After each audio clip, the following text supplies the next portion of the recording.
Hello, everybody, and welcome to the Northeast Scene Podcast. This is Keith. And Tommy. And tonight and Lee.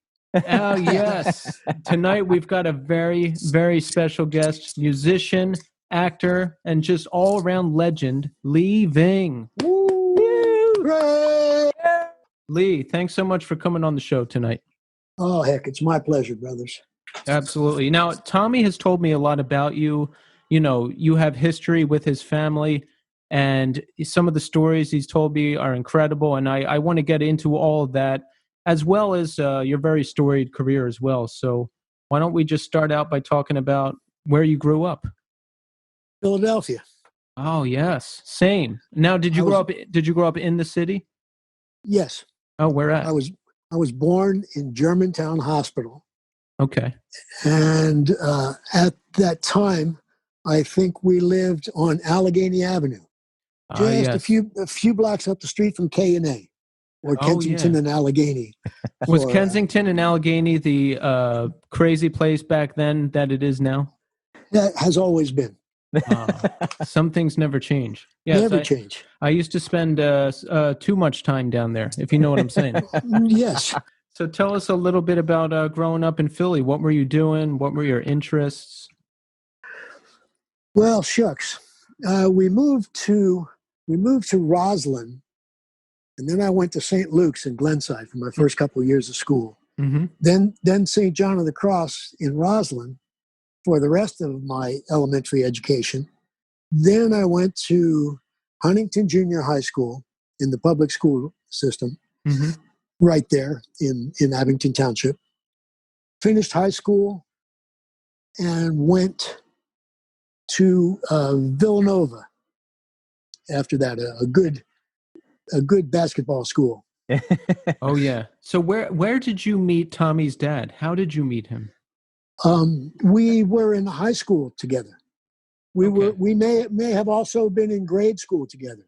He may have gone to, I believe he did, go to St. John of the Cross. He did go to St. John of the Cross. Yeah.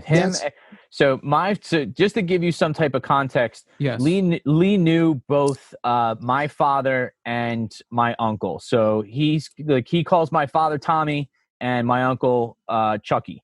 So Tommy and Chucky were the Doherty boys, and then they had a younger sister named Patty. So my understanding, the way my dad used to talk about it was the big thing to do growing up in that area was, what was the name of the swim club that you guys all went to? Sunny Willow. Sunny Willow Swimming Club. Sounds like a nudist colony. And then this is the big thing, and this is what blew me away. First, I think one of the first times I spoke to you, you are a phenomenal swimmer. It was perfect for a swimming team, and I was a springboard diver. Yeah. So I became the diver for that swim club. And then I dove all through Abington High School. I dove every year, was on the swimming team. I did really well. I would win lots of meets, lots of competitions. I had difficult dives, inward 1.5s off the 1 meter board, full twisting 1.5s, 2.5 somersaults, that sort of thing. And it was very cool. Then when I went to Villanova, I leaned on that a bit too, because they did have a swimming team. And they were interested in it for that reason, and all of that stuff. Your dad and family, Chucky, Tommy, Patty. Patty was the youngest one. Yeah, Patricia. And then the father and mother lived. The people that built the housing development we lived in, one of their names was Tanner. Okay. So they named the road that Tommy bought his house. Tommy's father bought the house on.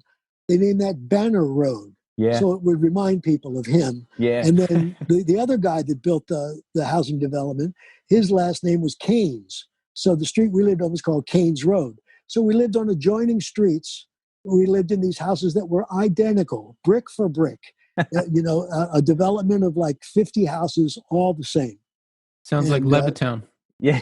Very much so. If it had been larger and took in more real estate, it would have resembled that exactly. Yeah. Now, Leah, there's a question I'm dying to ask you. Tommy can talk like no one I've ever met. The man can talk. Like, you get him going and he does not stop. Sometimes when I'm editing the podcast, I just have to drop a section because there's no break between words. Was Tommy's father the same way? Was he a big talker? We were what I might call wordsmiths. Mm. And we were interested in words, especially ones that other people wouldn't know the meaning of. Yes. So we used those quite a bit. And my friend, Tommy, would find words, as we would both, when we were off by ourselves, we'd get the dictionary and find words that we figured other people wouldn't know, and then just drop them in all over the place the next time we saw each other.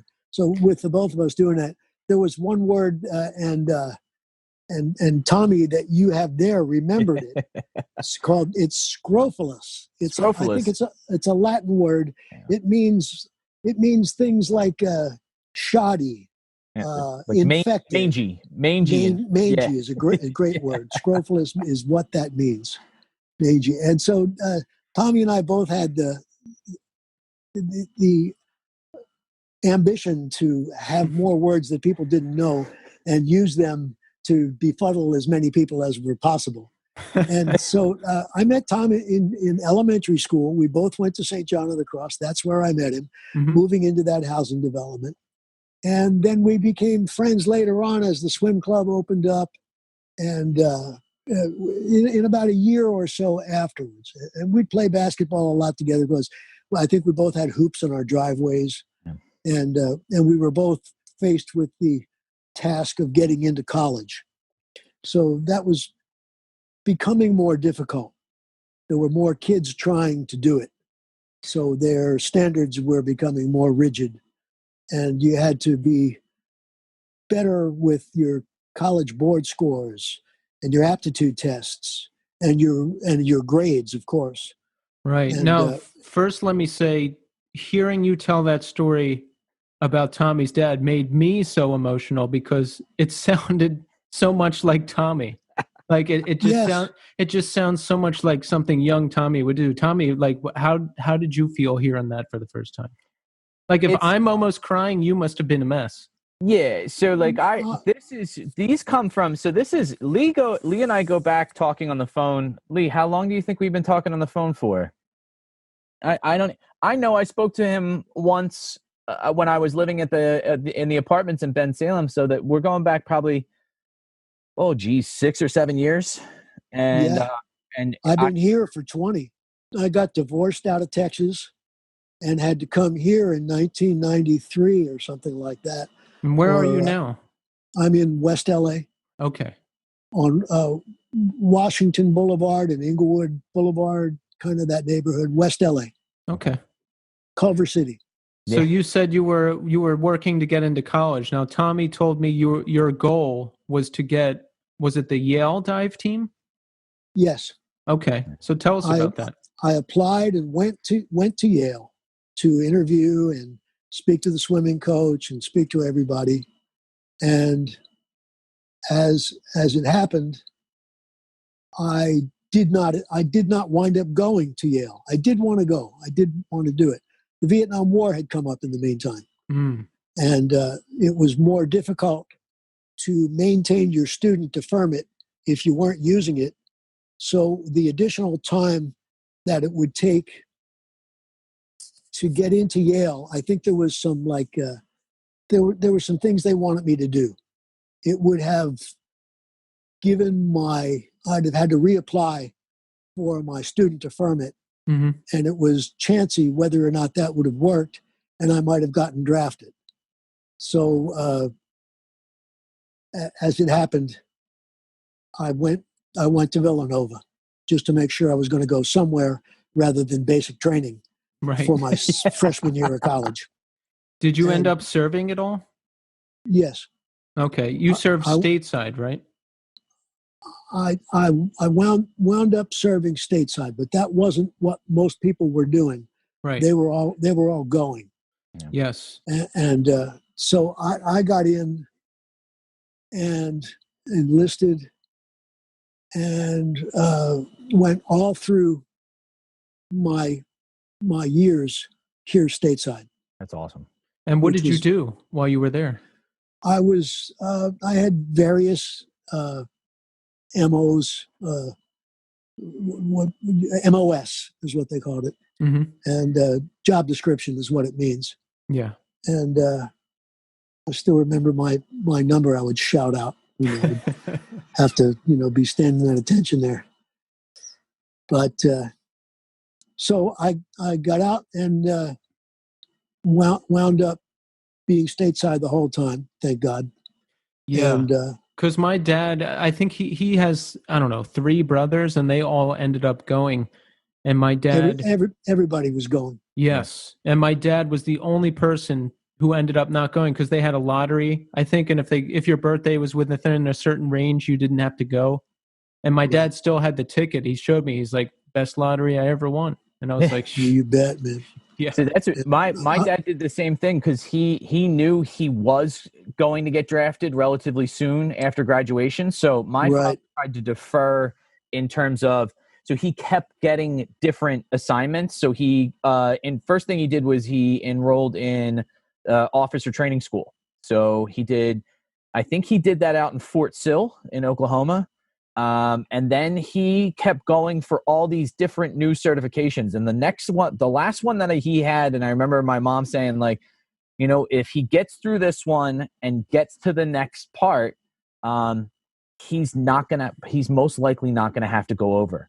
And he got to it was communication school, and it was learning how to intercept communication. So one of the things that my dad has is one of these old, like, it's probably like, I don't know, about 3 inches in diameter, this big patch. And it says Mung Choa Mountain. And it has a big radio tower on the top of this mountain. And that was what they did, was they were stationed up there. And their idea was that they were intercepting enemy transmissions.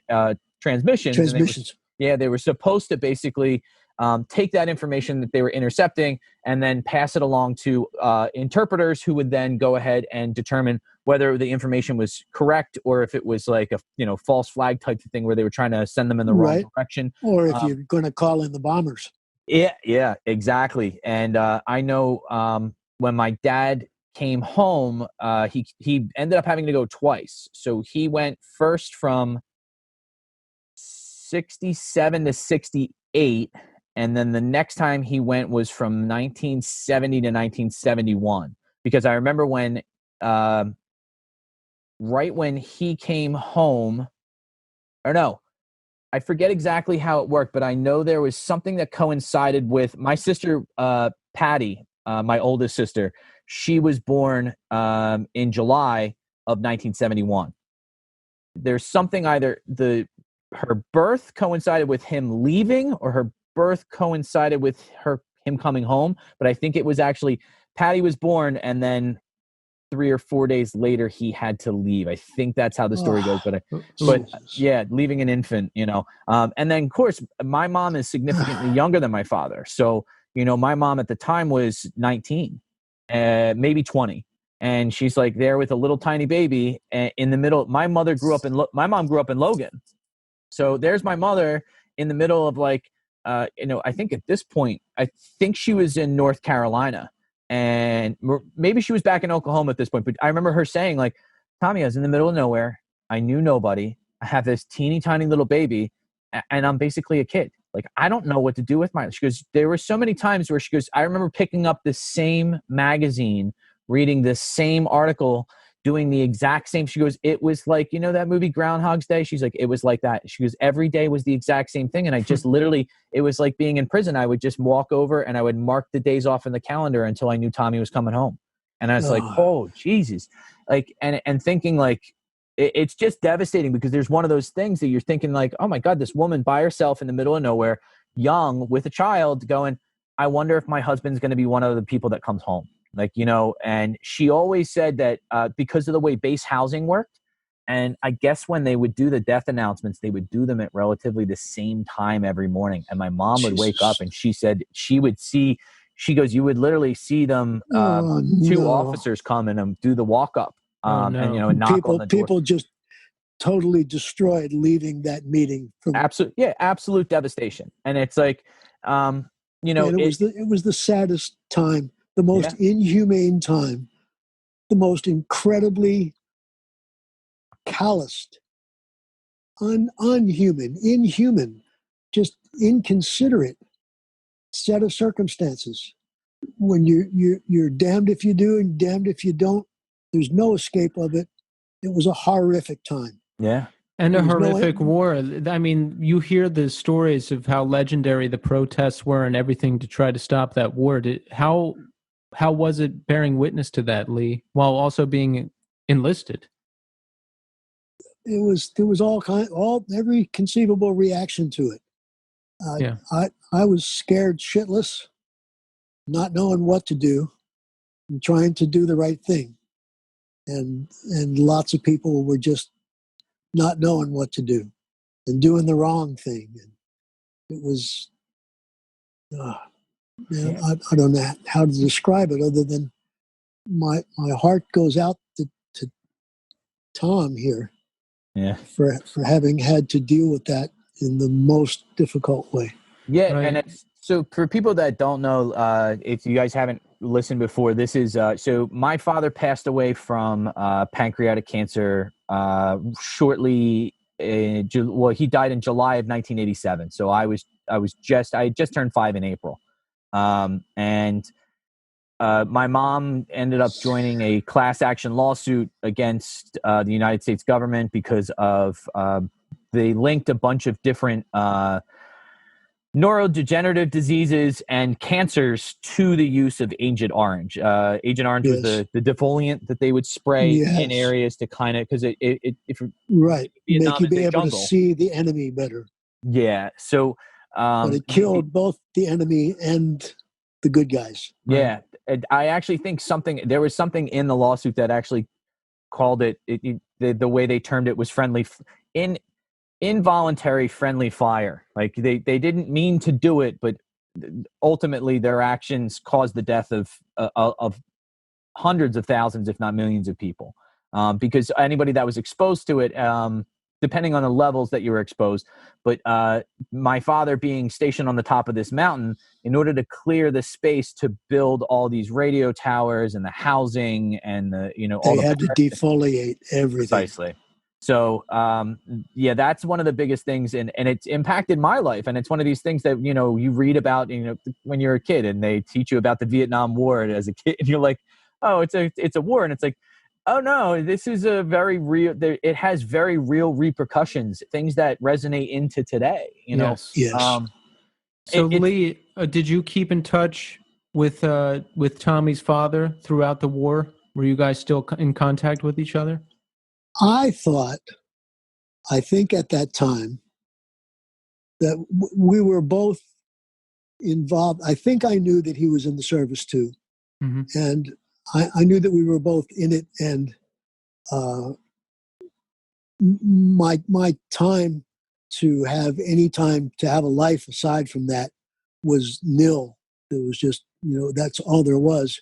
And I think, as I recall, feeling as though we had gotten out of touch, but justifiably because of all that was going on, and then would be looking forward to getting back together as we both got back into Philadelphia, where I figured we would both go back to. As I got out of the service, I did do that, and then at that time and going forward, I just began to get this feeling that we had gotten out of touch. I didn't know what happened until I spoke to Tommy that we're speaking to now, and was devastated, of course. So you didn't even know that he had passed until you talked to Tommy, my co-host here, who's on the podcast with me. Yes, years later. I don't know how many years. Yeah, I want to put it back now. Like I remember there was a point in time when I had just graduated from Temple and I'd gotten a degree in journalism and I wanted to write about my father. And I was like, let me talk to some people that knew my dad. So I started with Chucky Doherty and my mom and a couple of guys my dad was friendly with at King's College up in Wilkes-Barre. And Chucky Doherty said, you might want to talk to Lee Caparello. Lee is somebody you want to get in touch with. Lee might know, because Lee and him were really, really close. And he said, when you talk to him, mention B-ball. The way you B-ball. B-E-E hyphen B-A-U-G-H. B-ball. What is that? Because Tommy was a brilliant basketball player. Both the strategies, the abilities, the skills necessary. You know, I never recalled there being a 3-point shot in basketball until about 6 or 7 years ago. That's how far behind the times I was. I don't know how long it's been in existence, but it only came to my knowledge about that time, maybe 10 years ago. And so he was able to do that back then. And was tall and thin, and a couple of his buddies, like one of the Cronins. Oh, yeah. Billy Cronin was also the same way, and some other people. And, so he was just a great basketball player. And so I had a backboard in my driveway, and I think so did Tommy. Yeah. So we would always be on a basketball court shooting hoops while we were talking. That's actually something you brought up before, is like you guys would just kind of shoot around and then just talk about life and just, And it became this kind of like bonding. Like that's how you facilitated a conversation over, let's shoot hoops. Like, let's go play some b-ball. Oh, well, he could drive a year before I could. So that was key. And so we wound up going out on a double date. And I remember you guys, the Dohertys, had a 1958 Chevy station wagon with the 4 red lights in the back. Do you remember that? They're one on top of the other, right? No, they were left and right of each other. They were horizontally. The one light had 2, the one tail light had 2, and the other tail light had 2. And I think yours was blue and white. And the family would show up for Mass in that on Sunday. Tommy, Chucky, Mom and Dad, and Patty. Yeah. And so that was the car that I went out on my first date in. I think. Tommy came over to pick me up. Either the dates were showing up at my house or he was coming over to pick me up, and then we were going to get them. But I remember having gotten all spruced up and getting ready. And I didn't want to make too much of a big deal out of it, make him feel self-conscious. But when he came over and he went to park the car, he pulled it up onto the curb, and then it bounced off the curb and stuff like that. And it was, it was sort of comedic in a way between the two of us, going out on one of our first dates here, the two of us together. But it was very cool, and it was very fun. And we spoke about all those things, being in the service, not being in the service, getting laid for the first time, all that stuff, the pivotal things for young people to talk about. Yeah. We honored all of them. So how'd the first date go? I remember my first date, and I was like 16, but I was way behind. I didn't know how stuff worked, so I did it like how you see in movies in grade school. Like I bought her like a stuffed animal, and I thought you like asked them to be your girlfriend right away. So it was all very awkward. How did yours go? It had tinges of being awkward, I think. But I had been going, I think, I don't know who I took. I don't remember who went on the date, but I was still chasing a girl who had been my girlfriend in 2nd and 3rd grade. I was precocious. I started early. So, but it may have well been these two people that we joined the swim club with. One of the things that I thought that was really kind of telling is when you talked about my dad. You have you're great with words, but you have a way of like you were just so fond of him, and I know he was a little bit older than you, but Yeah. I always kind of like I always kind of pined for stories of like telling things about my dad. And one of the stories that I remember you told me was you guys had gone to, I think you were out in someone's driveway, you were playing basketball, but you had talked about just where this all ends up. What are we doing with life? What does this all mean? And that kind of like existential kind of questions. And I thought Yes. to myself, I don't have much to remember my dad by in terms of like actual like, stories. But it was great Right. because it lines up with everything else I've seen. Like the books that he has, my father was an avid reader, so he would just constantly write in the margins of books. Yes. And A consummate intellectual in every way, fits the description perfectly, and is comfortable with it.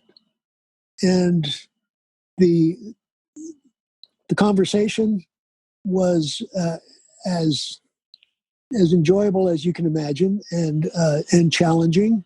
And we would compete in some ways for larger vocabulary words, and to be as prolific and as descriptive and as um, analytical as you could possibly be with every sentence that you would say. So to communicate the two of us was thoroughly enjoyable, a real treat. Two people working very hard at it, and Tommy was extremely good at it, being an avid reader. I wasn't the avid reader that he was. I had to like beat myself up to get Catcher in the Rye read, and to get an English book that we read for one of the years in high school that I don't recall is the title of, but a very well known book. And so we found a lot of time discussing those things, but also, putting this vocabulary that we developed somehow or another to use in places where it hadn't really been used before. The Vietnam War protest, the general protest.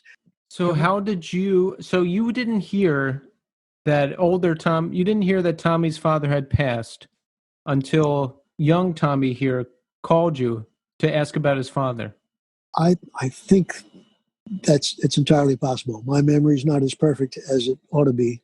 Right.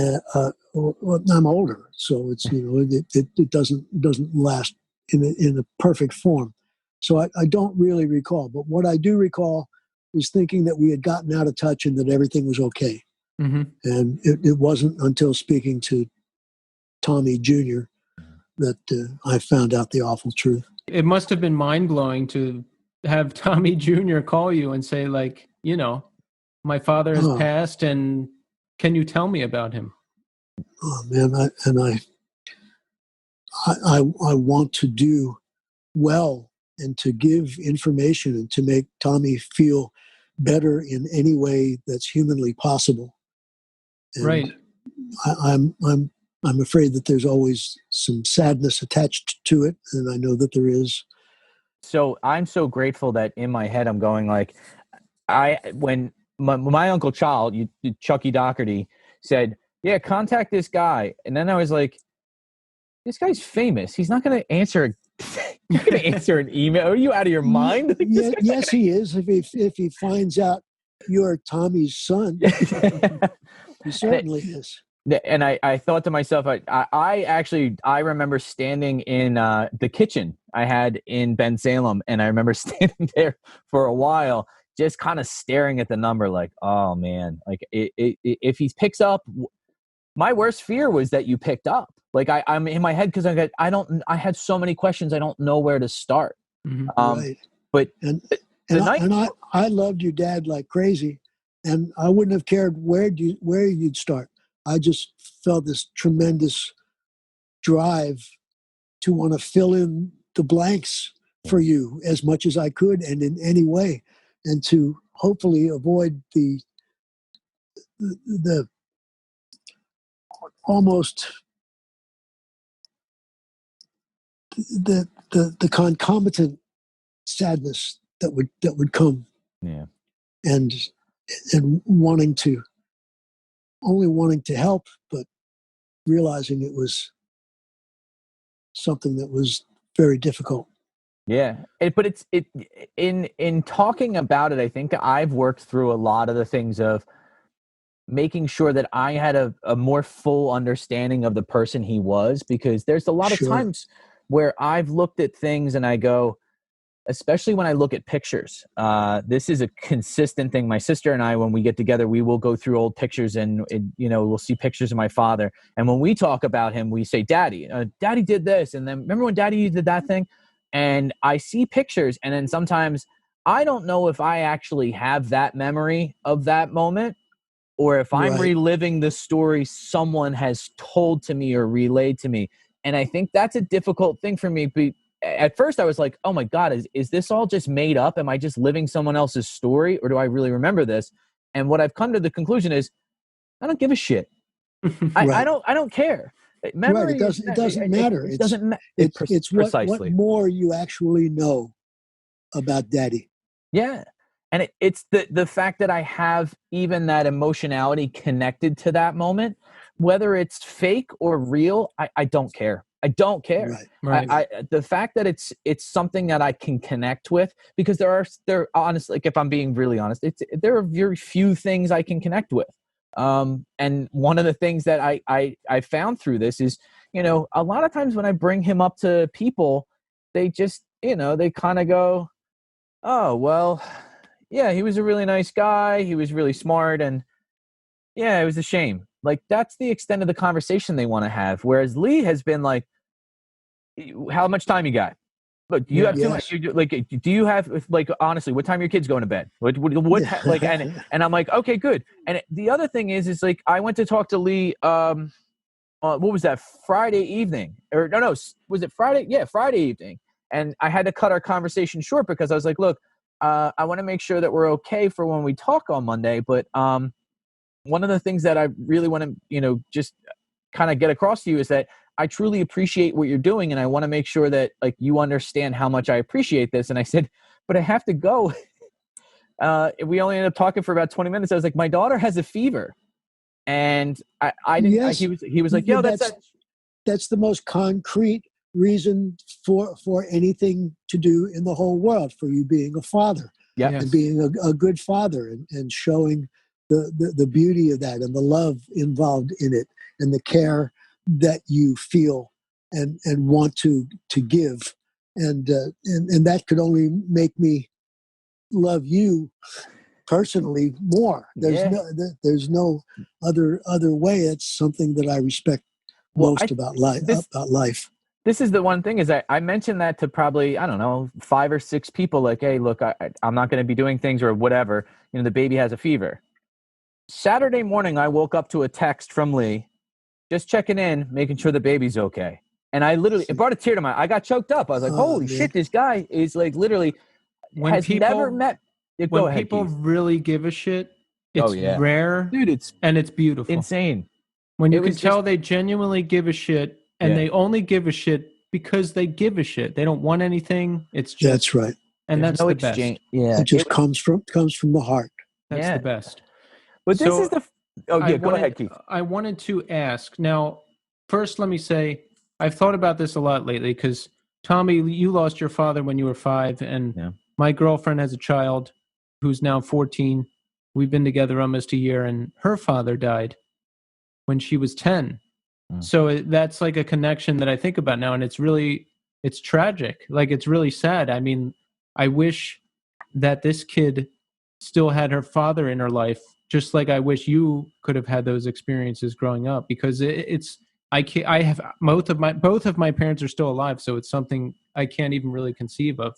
I mean, a little bit, because my brother died, but I can. So this is the one thing, and you can relate to this too, Keith, and I'm sure, Lee, you have some aspect of this as well, but I look at those things that are, like, sometimes, they are tragic by definition, right? Mm-hmm. Yes. But they have shaped the person that you have become. Yes. Like, the reason I have the things I have and the motives I try to put forth in the world, and the job I try to do, the friends I try to, that I keep, the people that are around me, I feel that all of it came from this. I think one of the things that people go, I'm so sorry to hear your father passed.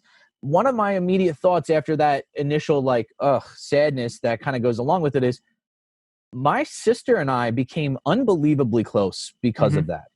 My mother worked. Right. My mother worked a lot, and my sister took care of me. I mean, God bless her. Made me dinner, put me to bed, checked my homework, drove me to soccer practice. Everything that my mom couldn't do because she was at work or because she was trying to keep a household, just my sister took up for. And it's actually the reason I got into punk rock and that type of music is because of her, because I would be in her room constantly just talking to her. And I idolized everything about, I would be like, Bethy, what are you listening to? And that brought us here.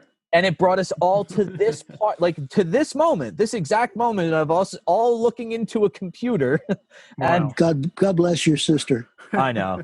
She's a Catholic school teacher up in Quakertown. Oh, wonderful.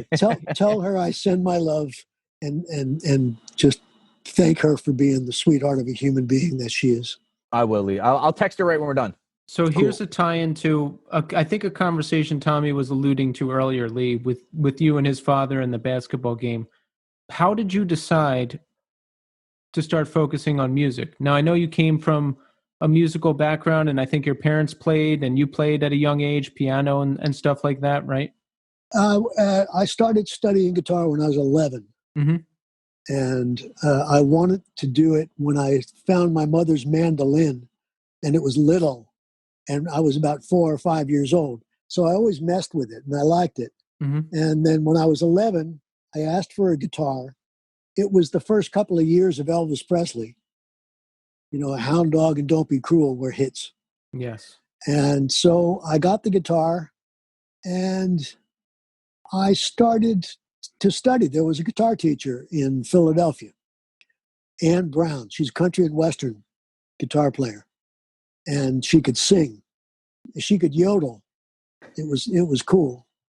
And I started with her. I studied for 2 years with her, and then I started playing a bunch myself, playing in bands of my own construction. And then eventually, as college got out of the way, especially, and all that other stuff, I started going and auditioning for bands. And I got a job in a Philadelphia blues band we opened for everybody that came through town at the Electric Factory, which was a big venue. So we played with Eric Clapton and Cream, and we played with everybody else, Canned Heat. And that was a Sweet Stave and Chain? Sweet Stave and Chain. Yeah. Danny Starobin started that band. He was the lead guitar player, and I was the harmonica player and lead singer. So what was it like to open for those bands? You said it was at the Spectrum? Electric Factory. Oh, Electric Factory. I'm sorry. No, for Cream was a much bigger place. It was the Spectrum or someplace like that. And were those? And it was a revolving stage. It went around in a circle while you're playing on it. And were Cream as legendary back then, like as they are now? Like when you're opening for Cream back then, is it like, holy shit, we're opening for Cream? Oh yeah, yeah. Eric Clapton was well renowned, and so was Cream. And that trio, Ginger Baker, Eric Clapton, and Jack Bruce, they were all great players. And they would fill arenas. And so when we got to open for them, it was hugely packed. It was a basketball arena somewhere in Philly. What's it like to play a gig that big? Is it just a sea of people? Yes. Wow. And you come out of some hallway to locker rooms for the 76ers or something. Mm-hmm. And then all of a sudden your eyes feast on this ocean, this stormy sea of humans. Wow. That goes on just up and away forever. And we got on the stage and started to play. And I remember turning back and seeing Eugene, the bass player, holding onto his microphone stand, trying to keep his balance because the stage was going around in a circle. Man, it was great. When you play that gig, do you get to see Eric Clapton at all, or are they just like hidden away? They were sort of hidden away. I think we got to say hello. That was it. Mm-hmm. Not hey, come on in the dressing room. How you guys doing? So how long you been playing or any of that? Right. There was no meet and greet. No, none of that. From my limited time in music, that seems to be the way it goes. Like the bigger bands just stay off and do their own thing, and I don't know. There's not too much mingling. Do you remember? No, they don't need to do too much politicking. They've already gotten the thing to the place where it needs to be. Exactly. And they don't feel the impetus to do that. Right. So I still wanted to feel that urge and to do what you could do for people who were in awe of what you're doing and show a little bit of gratitude to them for it. It was cool. It always was responded to in a good way every time it was employed. So how do you end up with Sweet Stave and Chain, transitioning from that to Fear? It's a pretty stark contrast. It is indeed. And there was, I heard about this thing called punk rock, mm-hmm. and I went out to see it, and I kind of dug it. It was a little different. Where did you go and check it out? Here in L.A. at Okay. Brendan Mullins Club called The Mask, and it was downstairs in this basement. And Brendan ran it, and he would hire the local punk rockers to come in there by the 5s or 10s of bands, and a Friday or Saturday night, everybody interested in that sort of thing would be there. So after seeing it once or twice and seeing this energy that I wanted to partake of, the simplification of the music or the banality of the music in some cases was not what attracted me, but it was the energy of this new thing about music that did attract me. And I wanted to put my own 2 cents in it, write lyrics for it, change this sort of musical things being done to add to it, and go from there and see where it took me. Mm-hmm. And I wound up liking it, and so did the people that came to see it.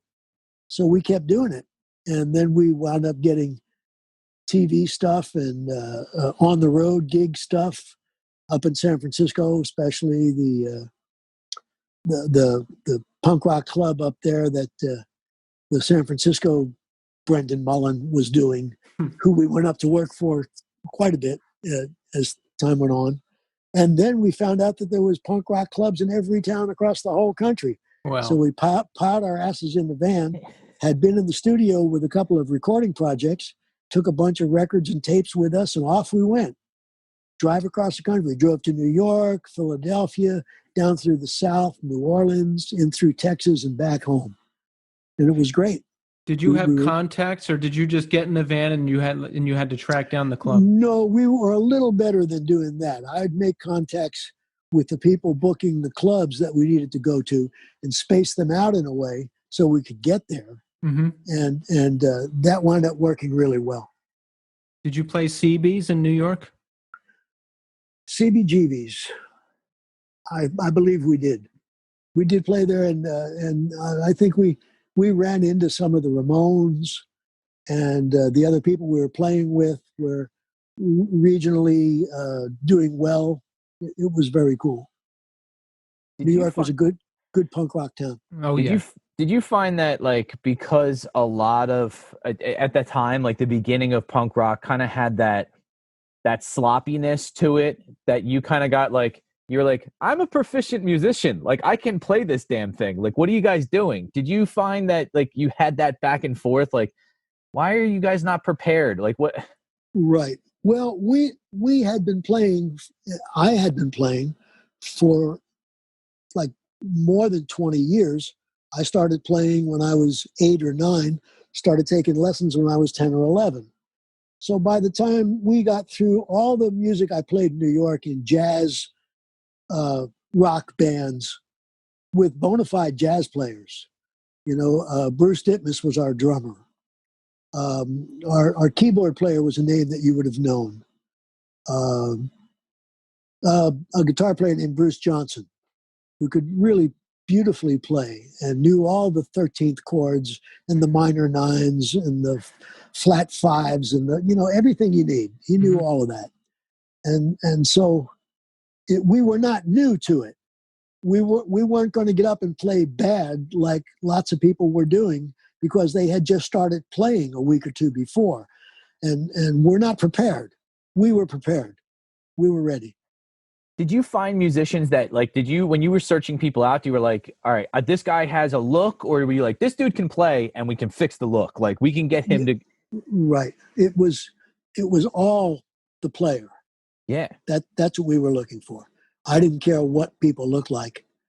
We could have gone that away, but I was so on it about the playing. I wanted it to be so perfect and so exact, so right, that there wasn't the chance that someone who was incapable of doing that was going to be hired here for this thing.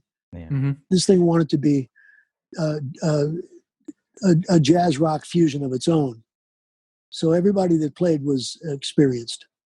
So Fear ended up in that punk rock documentary, Decline of Western Civilization. Yes. And that opened up some doors, right? Absolutely. So how did you end up on that? She lived in Los Angeles. Mm-hmm. And that's came out Penelope, the director? Penelope Spheris, yes. Yes. And she came out to clubs to hear us. Mm-hmm. And we hit it off.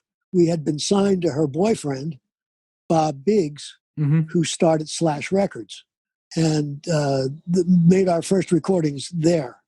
So we had been recorded, we had been experienced players, and we went out into the clubs and started playing. And we were able to blow away a lot of the competition. Right, because you actually knew how to play. That's very, very important. Yeah. But I wouldn't put it all in flourishing, lilting guitar leads. It was barrel house, thrash, power chords, mm-hmm. along with the other stuff, the note for note, note to note stuff. Right. And we were a trio when we started. And I had not always been the main guitar player in a band, mm-hmm. or the only one for that matter. And so it was very cool, very good experience for me to have this extra yardage to be able to fulfill during the course of a show. And our drummer, Spit, and the Durf, the bass player, were all very skilled. Mm-hmm. So both very skilled. And so we started as a trio, eventually hired Philo, and we were that quartet for the next 5, 7 years, 8 years, something like that. So Fear is legendary for being Fear. There's the banning from Saturday Night Live and a lot of antics. Was some of it tongue in cheek, or were you guys really like, we're punk rock, we're doing this. This is who we are. It was 60 of one and 50% of the other, and they would migrate. Yeah. Right. They go back and forth depending on, what was more important, or at the moment, at that particular moment. And I really liked the whole idea of doing this thing, which was virtually different than everything else that had ever been done before. It was a new style, and we were able to add a little oomph to it, a little, definitely some showmanship and definitely some musicianship. So it was, sure. it was a joy. That's really cool when you can go to see a band and there's part of it. Keith and I used to really like this band, and I love the music that they made on when they would record. However, seeing them live at the drive-in was one of these bands that just the on-stage antics and the theatrics that went along with it made the entire show an experience. It wasn't just right. I hope they play this song. It was I want to see what these guys do during this, because That's right. They just went crazy. It was just a great experience to go and see them and be like, wow, these dudes can play, and they can just they're flipping out, jumping off of stuff, jumping into the crowd. It was just awesome. Yeah. Well, being that it looks for all the world as though the idea of there being more gigs of any kind for anyone anywhere is kind of iffy at the moment. It's weird. We did not expect it to be going this long. And, you know, who would have guessed that music would just stop? Live music, Right. you That's know? right. But And, there's basically been no choice. right, It's, you don't want to take a chance on losing your life to put on another show. right. So drive-ins came into the conversation. Maybe it was a possible thing to do. You could set up, put all the people in the cars out in front, and then set up somehow to play way in front of them and keep the two groups separate. But Can you I don't imagine know like a I don't know if drive-up hardcore show, Tommy? I can't imagine anybody staying where they're supposed to at Yeah, exactly. hardcore anything. No, it's just people crashing cars into each other. Right. It could be. So it might not have been the best idea in the world. And I'm not sure it's catching on.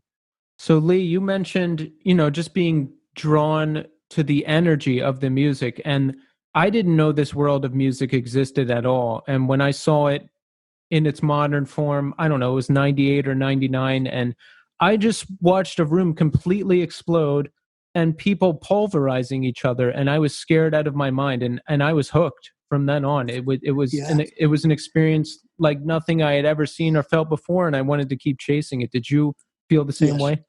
Absolutely. Yeah. And I was alive to see Elvis Presley on the Ed Sullivan Show. Really? Or Steve Allen Show, whichever one it was when he performed first. I think it was Ed Sullivan. Yeah. And I saw all of that. And I saw all the rock groups, all the American Bandstand rock groups. And as all that music became the oldies, and then we had San Francisco and those bands. And the drug influence of the hippie culture and the influence that had on the music and all that. But still, I felt like you. I was seeing something I'd never seen before, an energy I'd never experienced, and I was hooked. Yeah. I'm just hooked on the first few exposures to it. And I still am. I can walk down the street listening to a certain record and I feel high. Like I feel like I want to run into somebody right now. I love it. Yeah. So I have to ask, you had a big fan in John Belushi, who's one of my idols, because I did comedy, I did acting, I did a lot of drugs too, so there was that. And he, before I figured out how to help myself out, I would read about people I idolized, John Belushi being one of them. And so what was it like hanging out with him? You hear all the stories and everything, but tell us about your personal experience. Well, I had been a big fan like everybody else. Mm-hmm. And all of a sudden, one of these days, I get a phone call. It says, "Hey, Lee." I said, "Yeah, who's this?" He said, "It's John Belushi." Whoa. Hey, man, what are you doing? I was a big fan too. Yeah. And so, we just hit it off on the phone. We talk on the phone a few times a week. Then he came out to California, or I think he had a movie job or something. Mm-hmm. And he wasn't in town a day or so before me and Spit. I think maybe Durf was already out of the band. Me and Spit went to On the Rocks, over top of the Roxy, a restaurant. Yes. On Sunset Boulevard. That's the club he used to go to. I think he was there like the night before he died. John. Yeah. And so that's where we met him. And me and Spit and John. Spit was so nervous he was trembling, he could barely talk. And it was just great, man. And so we went around town a bit and we became friends. Mm-hmm. And we started to. I was doing movies too, so he was doing movies, so was I. Mm-hmm. And there was lots of common ground, so we became friends. And then eventually, John saw this golden opportunity to ask the staff at Saturday Night Live if we could headline, we could be the musical guests, and it worked. He got us on. He said he would host if you guys played, right? Something like that. I Right. heard that. And Yeah. so I believe he did, right? He did host and we played. Yes. We played the two sequences you play. When you're a musical guest, you play two songs in the first part of the show and two songs in the second. And we did that, two songs in the first part of the show just to the regular Saturday Night Live audience. For the second part of the show, John had invited between 50 and 100 punk rockers from Washington, D.C. to come up to Manhattan Right. and to come to the show, which he did. And they were in a green room somewhere getting drunk and beating each other up for the first half of the show.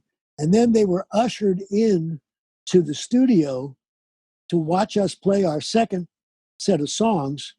And as they did, the audience just looked like they were scared shitless. Right. And then they got the kids in the studio and we came out and played. And I no longer got one out of my mouth for 1, 2, 3, 4, 1, 2, 3, 4. And they were up on the stage with us, Yes. diving off the stage and having a ball. We were having a great time.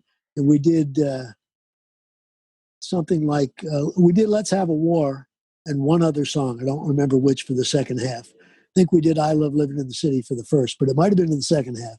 So we played songs they knew really well, and they were having a ball throwing each other off the stage. And at one point, Ian MacKaye of Minor Threat and Fugazi fame grabbed the microphone and yelled, "Fuck New York." And I think it made it onto the live broadcast. It did. It was not able to be bleeped out. And you can't, being one person in the band, you can't keep everybody away from every microphone when there's so many of them. And you're also trying to deliver a performance. So it got delivered out there. Now, you always read these articles where they're like, these people did $500,000 worth of damage. That's not true, right? Right.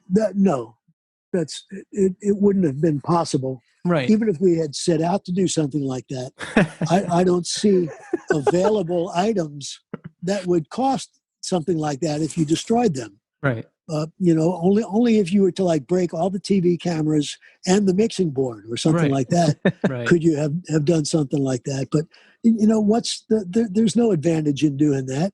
I knew the show was already scared to death of what might happen. Yes. So I didn't want to give them more reason to be. I wanted to give them reason to consider us a viable musical entity and to use that to further that as our calling card. Right. So did the band get banned from SNL after that? Officially? Since the show got shut down before it was finished, there just wasn't other discussions about it. And John didn't live that long after it. Right. So there wasn't time to put together another application kind of thing to get ourselves on there. It was just sort of like finished, at least for the moment. Yeah. But we wanted to maintain whatever oomph we got from it and bring it to the clubs. And it worked out quite well. Almost everybody saw that. Yeah. I think it's incredible.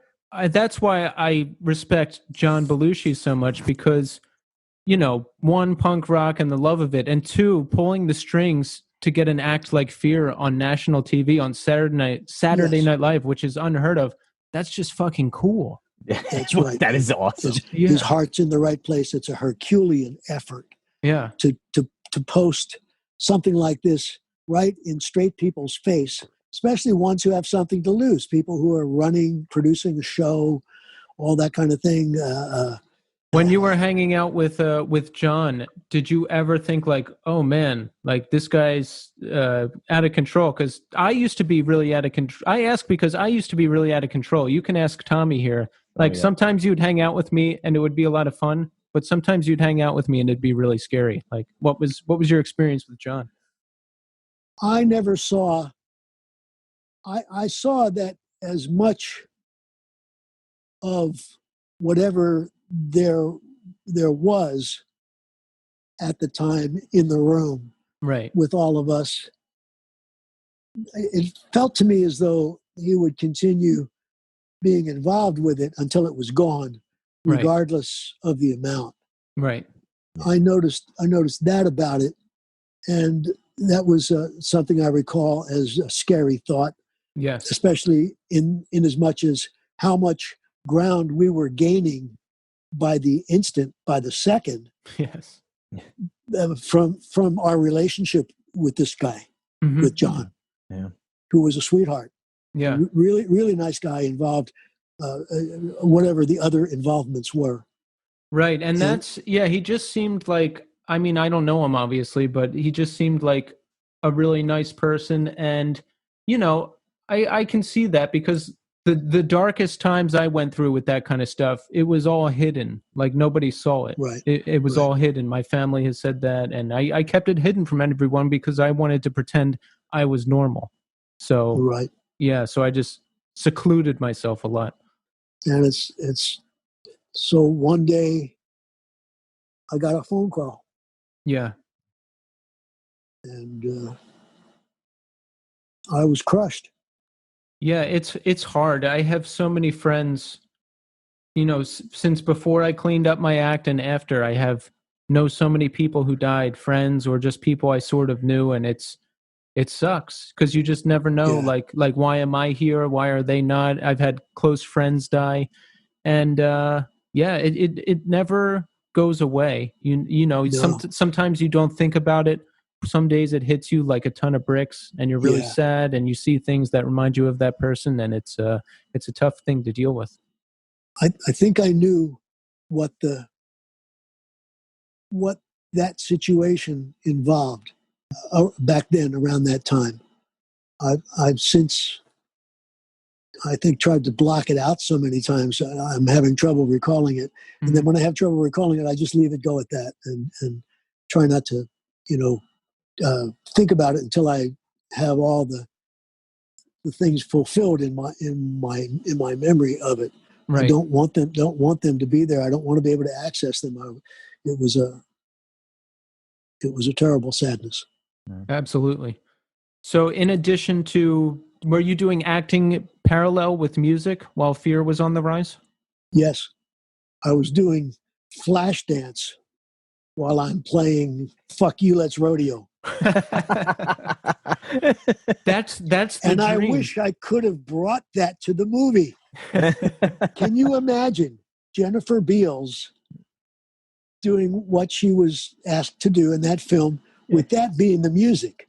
That would have been the punk rock dream, because it was, the straight world that was involved in the film was enemy to the punk rock world, Mm-hmm. right? The things of filmdom and being regular, normal, and all that were the enemy. They weren't things that punkers were out there looking to find. Right. They had their own brand of thing, and it had its own style to it, and it wasn't mainstream television or anything like that. Right. So there was sort of it was unusual in a way. The films I was doing were setting records for box office attendance. Punk rock was not doing that. It was get a gig if you can, if the last bunch of bands didn't destroy the place. So, how did you get started with acting? Now, acting is something I always wanted to do since I was very young, even before music.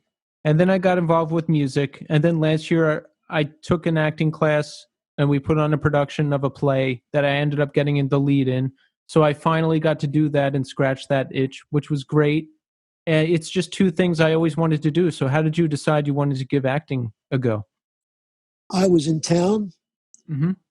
A friend of mine was John Burnham, who was at William Morris Agency, I believe. He was my first agent. Okay.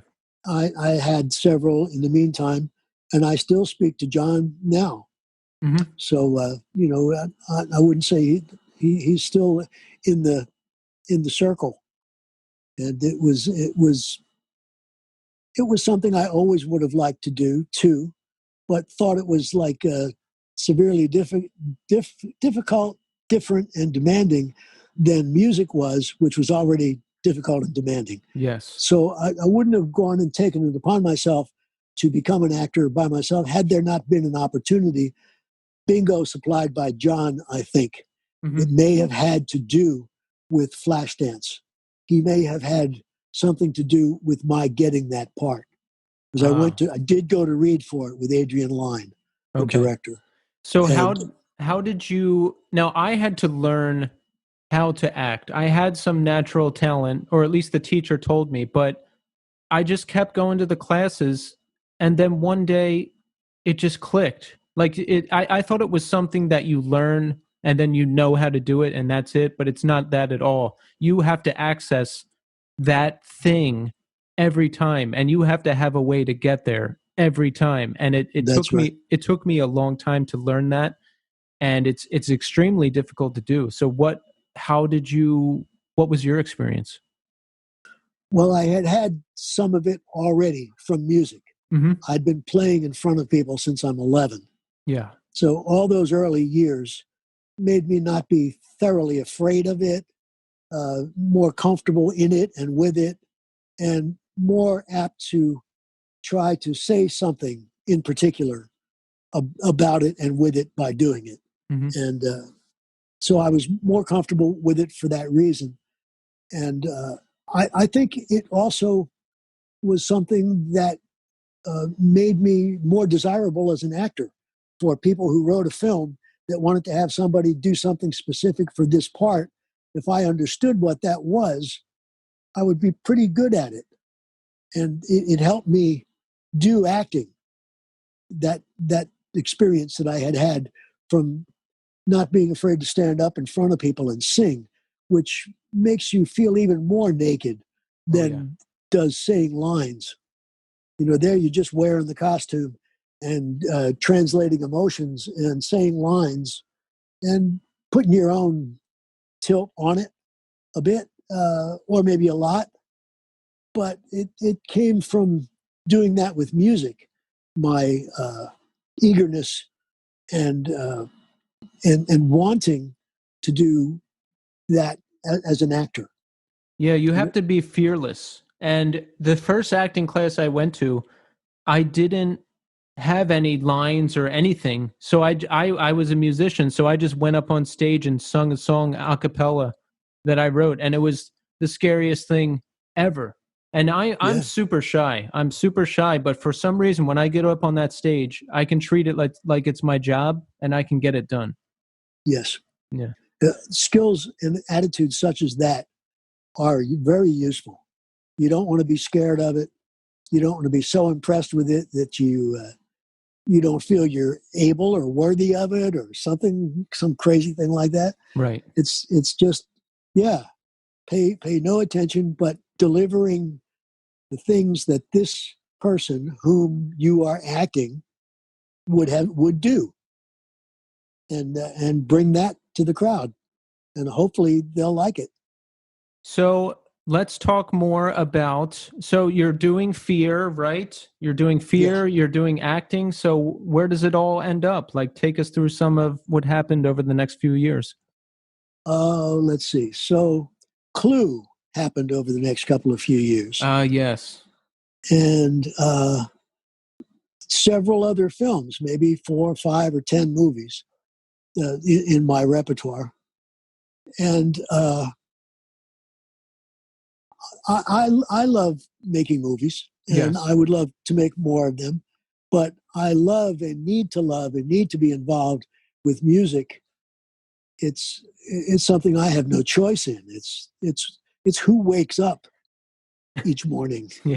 In my skin. It's that person wants to do music, and I'm a singer, and I'm a guitar player. So it's all those things are in place, and I really love it.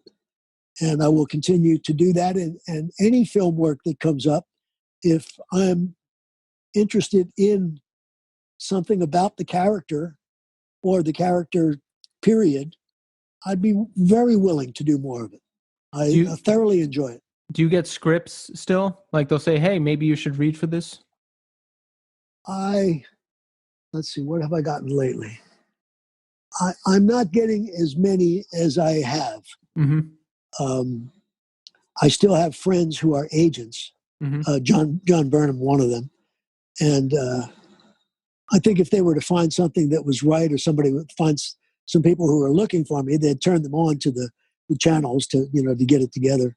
But it's also a thing where I love the music and will continue keeping that together. I love movie acting too, but I'm not going to go out and run the streets to try to put that in place. If something happens, I'll be happy to take advantage of it. And I hear you. I think I would. Yeah. But I'm not really wanting to go and do 20 appointments a week of readings. Yeah. Yeah, I feel this. It's funny. I feel the same exact way. I'm not taking the acting class anymore. I just don't feel like it's something I want to do right now. It taught you what you need to know about it. It put you in the place where you can go out there in a place that would, for otherwise, and maybe even for you, be uncomfortable. But now that you've taken those classes, that you've done some of it, you know what it feels like, and you know how to bring that out of yourself. Yes. You don't need it anymore. Yeah, that's a good perspective. Because it's like I would start a band. I would start a band tomorrow. But if there was like another play happening, I don't think I'd do it right now. Because Tommy and I are so busy with this podcast. We do this every single week. So I'd rather do this. I was gonna say, like, that's the thing is, like, you got what you wanted from it. Now you can just pursue the way you want it to do. Like, so when you see something that you're like, all right, that interests me, I'm into that. Because what you took from that was like, and I've never acted in my entire life, but I get up in front of 30 11-year-olds for a living every day, multiple times a day. That's acting. You could do it. That's it. You can. I put on a performance. You know, and it's the thing of like what you said, Keith, and I guess that's one of the things that's really hard about acting is kind of like what you said, was accessing that part of your brain and that part of your emotionality where you can just go, okay, so now I can project this to others. Like, that's a really difficult thing, because I always watch movies when there was a movie and I saw it and I remember thinking, like, did you ever see that movie Sling Blade with Billy Bob Thornton? Yeah. I think I did, yeah. Yeah, and, he wrote, directed, and acted in that movie. And I remember watching that movie where I'm like, there's a character. You remember John Ritter from Three's Company? Yeah. Sure. I was on Three's Company. Oh, get really? the hell out of here. Really? I'm sure I was.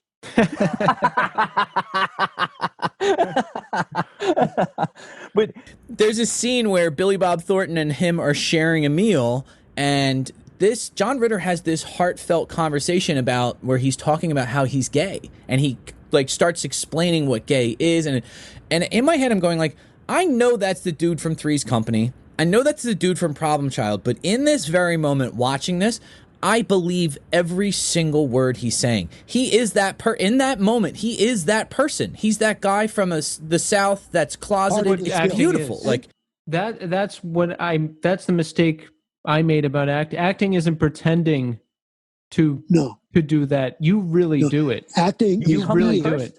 Yeah. Acting is being that thing. Yes. And sometimes that's a joy, and it gives you great relief for having this opportunity that you don't normally get. Exactly. And if you do it right, it can be rewarding just in that way, not only financially, career-wise, and every other way. Yeah, so I did this play. I had the lead. I felt like I knocked it out of the park. So in my mind, I'm like, I'm done. It's like you with music, Tommy. You did your first band, and you're like, that's it. That's enough of that. Yeah. I mean, like, that's the thing is, like, I always thought about music as, like, I always thought of it as like, this is my time with my friends to play stuff that we want to make together. And when we had that band, it was like everything worked. Everything felt good. There was rarely times when we were together where I felt like I'm not comfortable here. Like, I don't like this. And if it was that, there were like when it did get to those moments, it was like, I'm not feeling this right now. I don't know what's going on, but this is not cool. And we would talk it through. That was the cool part about being with them. And it's like, I actually thought about this is kind of funny, is that my dad, ended up almost finishing, before he passed away, almost finishing his PhD in economics. And one of my dad's really good friends is Lee Ving, who ended up becoming famous for being a musician, and a kid that I grew up with became really famous for being a musician, Anthony Green. And it's like, what a weird kind of coincidence, things that coincide, things that are just like the universe kind of put out there, and you're like, what a strange set of circumstances for the exact same type of scenario to happen to both of us. Man, and my parents were ready to forbid me from becoming a musician. You know, if there were anything like that that's possible. Once you're 18, you do whatever the hell you want. Yeah. So, but they didn't want me to do it, and they fought it like cats and dogs. So are you still making music today, Lee? Oh, yes. Still writing. What kind of stuff are you doing? I'm just starting to write on a new batch of tunes that borrow from the rhythms that Fear does. Mm-hmm. Some that are different, absolutely, not having anything to do with what Fear does. Some ballad-esque kind of things. That would be cool. Like if now you still wrote songs like "Fuck Christmas," you know, right. like, that'd be really funny. And do you still have that in you? Of course. I love that. Yes, we still do all that material. The worst of it is better. So we still love it. But I still love to, when I see a beautiful woman pass me, I'll go, beautiful girls, walk a little slower as you pass me by. And I almost every time get a nice reaction to it, at least a little conversation. Oh, that's nice. So there's lots of things you can do with spoken and sung words, and I like experimenting with all of it. And Fear certainly was a big experimentation, that's for sure. Oh, big time. But reinforced by all John Belushi's support. May he rest in peace and God bless him.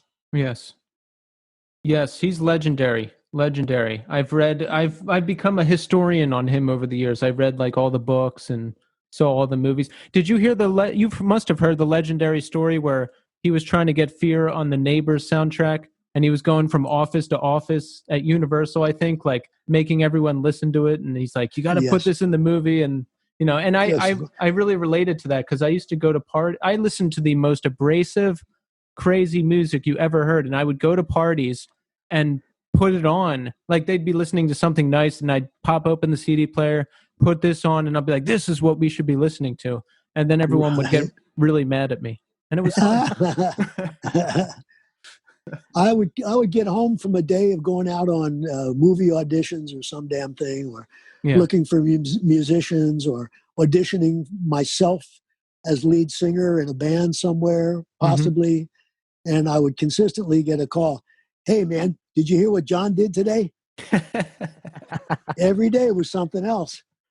Oh, man. That's amazing. Yeah, he always seemed to be up to something. Like he was on the phone all hours of the day and night. It was just a whirlwind of like. Both he and I were able to do that thing with the eyebrow. This thing. Oh yeah, this thing. The one eyebrow or the other eyebrow. Yeah.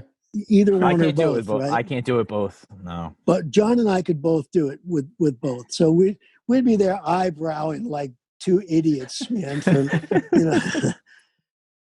It was just a joy knowing him. It really was. And life is very strange, as you well know. It really is. It's got to be like I think about that sometimes. Like I think about my one friend who died of an overdose, and I'm like, God, like 5 years ago we were, you know, like I was trying to stop, he's trying to stop, and we call each other like, you want to do it? Yeah. And we buy a bunch of junk food and play video games for 2 days straight. And I'm like, that was only 5 years ago. And now I'm here and he's dead. And it's like, time is so strange. And time is very valuable. Yes. And not taking chances that you're not prepared, the check for which you're not prepared to cash. Oh, yes. That's good advice.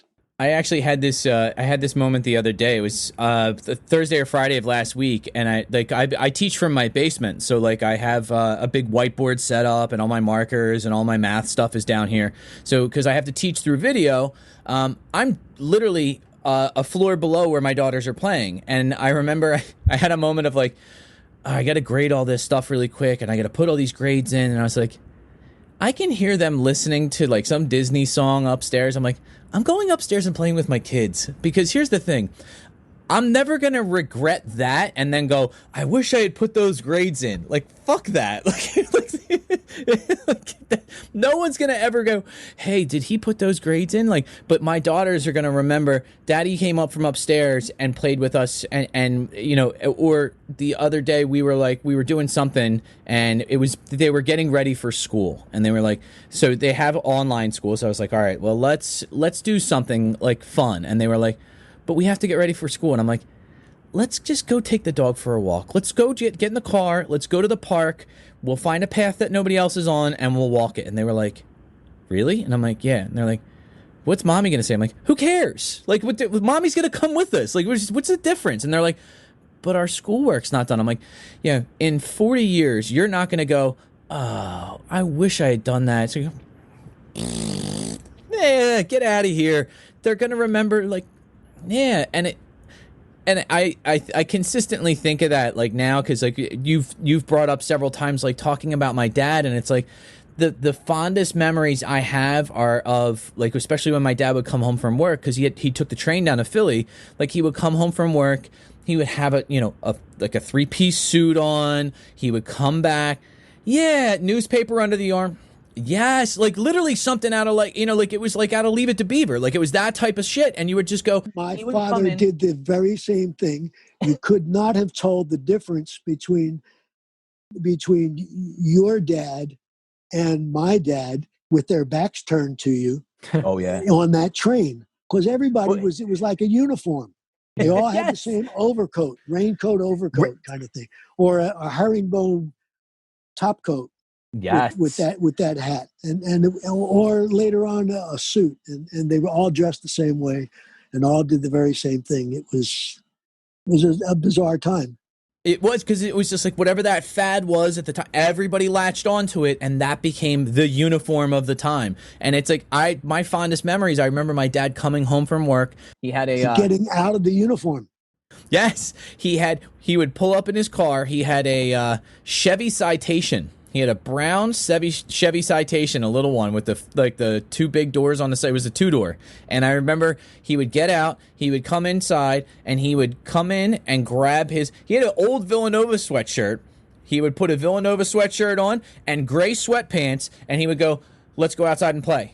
And it was like an instantaneous, like, let's go do this. This is no more work. Let's go be family. Like, let's go do this together. And those are the fondest things. Those are the things you remember. Like, I'm sure he filed 1,000 reports while he was alive, and not a single one is still in existence today, and no one cares about it. You know what I mean? Like, those are the things and yet I'm here on a podcast telling a story about that, going like, this is the shit that matters. These are the things that you're gonna, one of the things my mom used to do, my mom worked at a prison. And I remember there was so when they got transferred out of like the state prison, if they were really so if they had a terminal illness and they were no longer deemed a danger, they would get transferred to these small minimum security prisons where my mom worked. And I remember my mom saying, like, you talk to some of these guys because they're the sweetest people in the world. They know they're going to die, and they just want to they want someone to talk to. And one of the things that she said was, one of the guys said, he never regretted all the stuff that he regretted, the things that he thought mattered. He would spend his time trying to impress his friends, or trying to get this girl, or trying to do this shit. He goes, I don't regret a lot of things, but I regret where I put my effort and what I spent my time doing. Because if I knew it was going to end at some point in time, because we all kind of think like, oh, this is never going to end. It's like, shit, look, you're none of us are getting out alive. This is finite time. So, she remembered, like, she would go over and she'd be like, this guy was saying to me, like, the things I cared about, that's what I regret. I spent my time caring about stuff that didn't matter.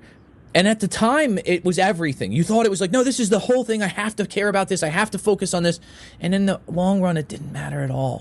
To be able to live long enough to learn from these experiences and change is such a gift. Like in my early to mid 20s, my only concern was going to dive bars and drinking shitty drinks and spending money on illegal things. Like that, that was all that mattered. That was my only concern. That was my only end game. And I'm like, man, I could have done this and I could have done that, but I lived, which is awesome.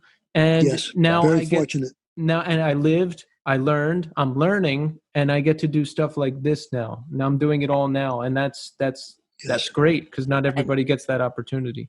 And Go ahead. Doing acting or playing music or anything else that you take seriously requires effort and nuts and bolts. Oh yeah. And it is an honor to do.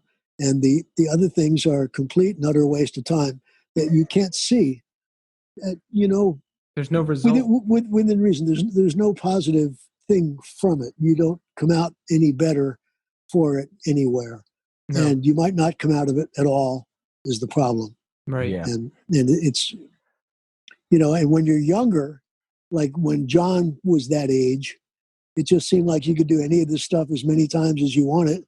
There's nobody going to be the wiser or give a shit. Or there's no bill to be paid for it. No check to cash. You're going to be fine. Right. Well, humans are not going to be fine no matter what they do. Sensitive items we are. Yeah, and you know what? We're delicate. It's fine until it's not. I sustained an insane lifestyle for a long time, and then all of a sudden it wasn't fine anymore. It's just fine until it's not. The cool part about this, though, is that Lee, we cycle back to this theme when we have these conversations. Is that like we make sure that people understand that there are, if you feel like you're one of those people right now that you are by yourself and this is your sole focus, and there is hope. There's something out there, whether you found it or not. You may already be kind of already exposed to it a little bit, but there's stuff out there that legitimately will make you and change your perspective on the way you live your life. And it may be coming tomorrow, it may be coming in 5 years from now, but if you put in the work and really spend the time thinking about, okay, what's the trajectory of my life? Where is this going? It really does help shape even simple decisions. Getting up in the morning, I make sure I have routines, because then there's the big thing that I recognize with myself is I like accomplishment. When I have things that I've set aside a certain number of tasks and they're done, and I can look back on that, there's a feeling of, that's done. That's good. Whether they're, and I'm talking like, Lee, it's mundane things. I made coffee. I prepared my daughter's breakfast.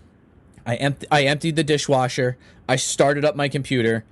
Like, just to have that, to sit down in front of everything and go, okay, now I'm prepared for the day. When you're in that mode of just go, go, go, go, go, or that singular focus of I can't wait till this thing is over till I get to the next thing, just recognize that sometimes you don't make it to the next thing. Like that's the key that we want to get across to people, is that you have to make sure that you appreciate what you have when you have it, because God knows that when you're messing around with dangerous stuff and not being the right guy that you're supposed to be, or taking those kind of chances, you never can tell when your number's going to be up. Right. And you don't want that to happen. No. And you can avoid that by having a little better outlook. You don't have to avoid everything in life. You could have alcohol is something that's very dangerous, because you might wind up drinking all the time. Yeah. Other things are the same way, but you don't have to do it that way. Or you could just have a sip here and there, or have a beer with your friends, maybe, if you think you can get away with that, or don't, or learn what it is for you. It's going to be, if you try one thing that's fun but dangerous and you're not going to be able to give it up, then that's no good for you, man. Yeah, I always respected people who said, like, yeah, I tried this thing and I knew it was really bad, so I never did it again. Like me, Yes. I'm like, I tried this thing that I hated, but let me try it for 5 more years, Yeah, and just then make sure. maybe I'll like it. Yeah, let me just double check on this. Hold up. Today might be the day. And Lee, I just want to really say thanks for taking the time to get on here and talk to us and to be on our show. You know, I really enjoyed the stories Tommy has shared with me about talking to you and about his father. And it's been an absolute pleasure. So Man, really, thank you very much for saying that. Yeah. It's been an absolute joy for me to be able to do something, hopefully that will bring some, God knows what, relief, Yeah. some calm, just loving feeling, being what's remembered, not all the horrendous pain. Yeah. Absolutely. And if I was able in any way to put any of that in place, I from the very outset of thinking about this, it was my purpose. Yeah. That's great. No. Yeah, and that's what we want this show to be, is a hangout for friends. I know at least a couple people like it, and I know at least a few people have told me that it's helped them through some tough times. So mission Very accomplished. cool. Very Yeah. cool. And Lee, I wanted to say thank you because you have been over the the past. I can't even put a number on it. This probably 8 to 10 years. You've been a consistent source of someone I can go to for advice, for stories. Just to honestly, we ended up talking a few months ago. We talked about Catholic school, Catholic education. The Latin, it was just it was a 3-hour conversation, and I remember I hung up the phone and I went up to bed and Kelly was like, "Who are you talking to?" And I was like, you wouldn't know." and she was like, no, seriously, who are you talking to? And I was like, do you ever see that movie Clue? And she's like, yeah, I know that. And I was like, remember Mr. Body? And she's like, yeah. And I'm like, that dude. And she's like, oh, you mean Lee? I'm like, yeah. And she's like, why did you just say you were talking to Lee? Why do you do that? And I'm like, because it's the suspense. It's fun. Like, it's kind of...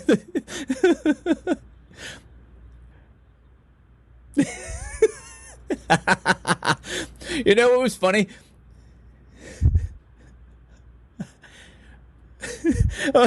There was something that I forget where it was now. Somebody had posted it on Instagram and they were so excited. Somebody had posted something up about Keith and I.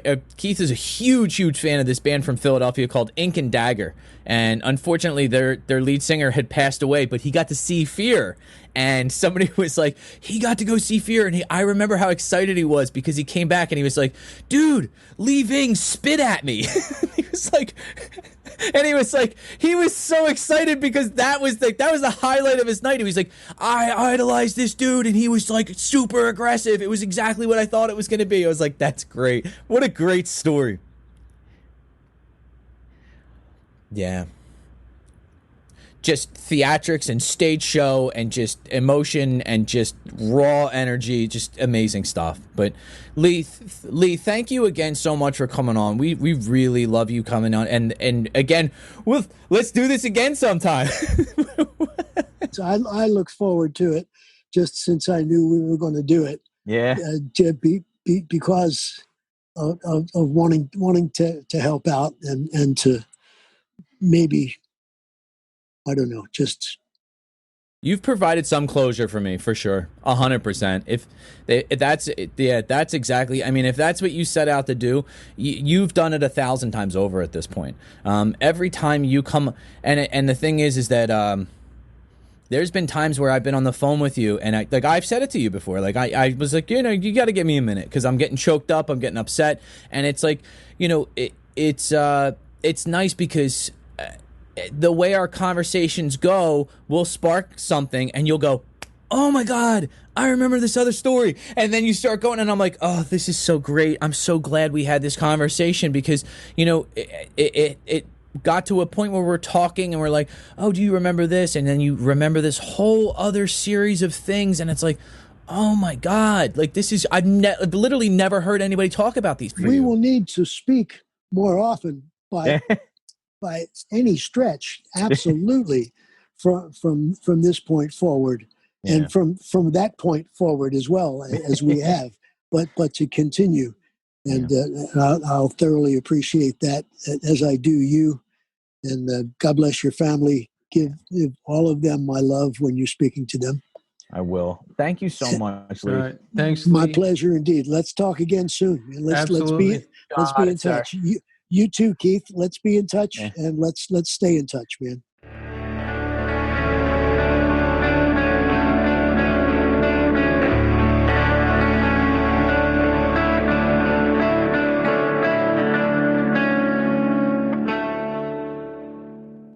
There you have it, folks. Lee Ving, the man himself. Wow, that was something, wasn't it? That was wild, dude. And it was really cool because he's just such an interesting dude, and from the persona you get on stage of him just wild and careless and reckless, and to how carefully he puts together sentences and how thoughtful he is. And the other thing that comes across is how sentimental he is. He really is just a genuinely nice person. It's crazy. Yeah. Yeah, I mean, that Saturday Night Live performance where everyone is going insane and, that ended up getting them banned. I went and watched that again, and you wouldn't imagine that it's the same person that we were talking to in this episode. No, not at all. Like that, not in a million years. You would never think that's the same person. It's like, it's like so wildly, like it's such a contrast of like, because that is just so aggressive and so like, it was that's a violent performance, like especially for that point in time. What year was that? Was that 81? 81. Jesus, dude, it's nuts. Yeah. Now keep in mind that was at this point, talking about a long time ago. Like 81 is 39 years ago. Like that's a fucking lifetime. Like I haven't even we lived weren't that born long. yet. Yeah, we weren't even born yet. Like, and he was, in his 30s kicking ass. But that's amazing. And one thing I wanted to ask him if you reminded him of older Tommy at all, because like that whole situation is mind-blowing. If someone randomly called me one day and said like, "Hey, I'm the child of your friend who is now deceased," I had to tell him. Yeah, I wouldn't even know how to process that. And if the person I was speaking to reminded me of exactly of my now deceased friends, it would just be completely mind-blowing. Yeah, it's like that kind of uncanny, like, wow, this is like the same person. I would imagine we don't have a lot of the same, but I do know this. My mom always says I laugh like my dad. So I have the same like chuckle that my dad has, but what Lee said it a lot though. Like my dad was like a intellectual person. He read, like he didn't come home and watch TV. Like he read a lot. Like that's where you must have gotten that from, because I can just see from talking to you, you really value education. One, you're a teacher too, and you seem like you've read a lot of books and you know a lot of things. I appreciate that. I'm not an intellectual though. I'm not someone that can really like. There's like really heavyweight people that are like, they really know their shit inside and out. Yeah. My knowledge is like there's that, what's that saying? A mile wide and an inch deep. Like I know a little bit about a lot of shit. I just don't know a lot of anything in depth. Like I don't know details about a lot of stuff. Like remember when we were talking to Pat McCormick and like he was having that surgery, and then I asked you, I was like, "Is that bad?" And you're like, "Why are you asking me?" And I was like, "You know everything." Whatever we're talking about, I can just assume that you're going to know something about it. So this is the other thing is like my mom always worked, even when she was at the prison, like her job before she worked at the prison, she worked at Holy Redeemer Hospital. So yes. I've always been around like medical stuff. My mom always spoke about medicine very like, whenever I would see something on a commercial, especially like when pharmaceutical commercials started happening, like I would ask a lot of questions. And my mom wouldn't necessarily know the answer off the top of my head, but the guy that lived across the street from me was a adjunct chemistry professor, and she Hmm. would always go, just go ask Mr. Hutta. And he would, dude, this guy was like, he would know everything. So he was one of those people that taught me a lot about not only like just medicine and chemistry, but he would also teach me a lot about, if you don't know something, this is how you go find out about it, like where to look and how to find information, which was probably the best skill anybody's ever taught me.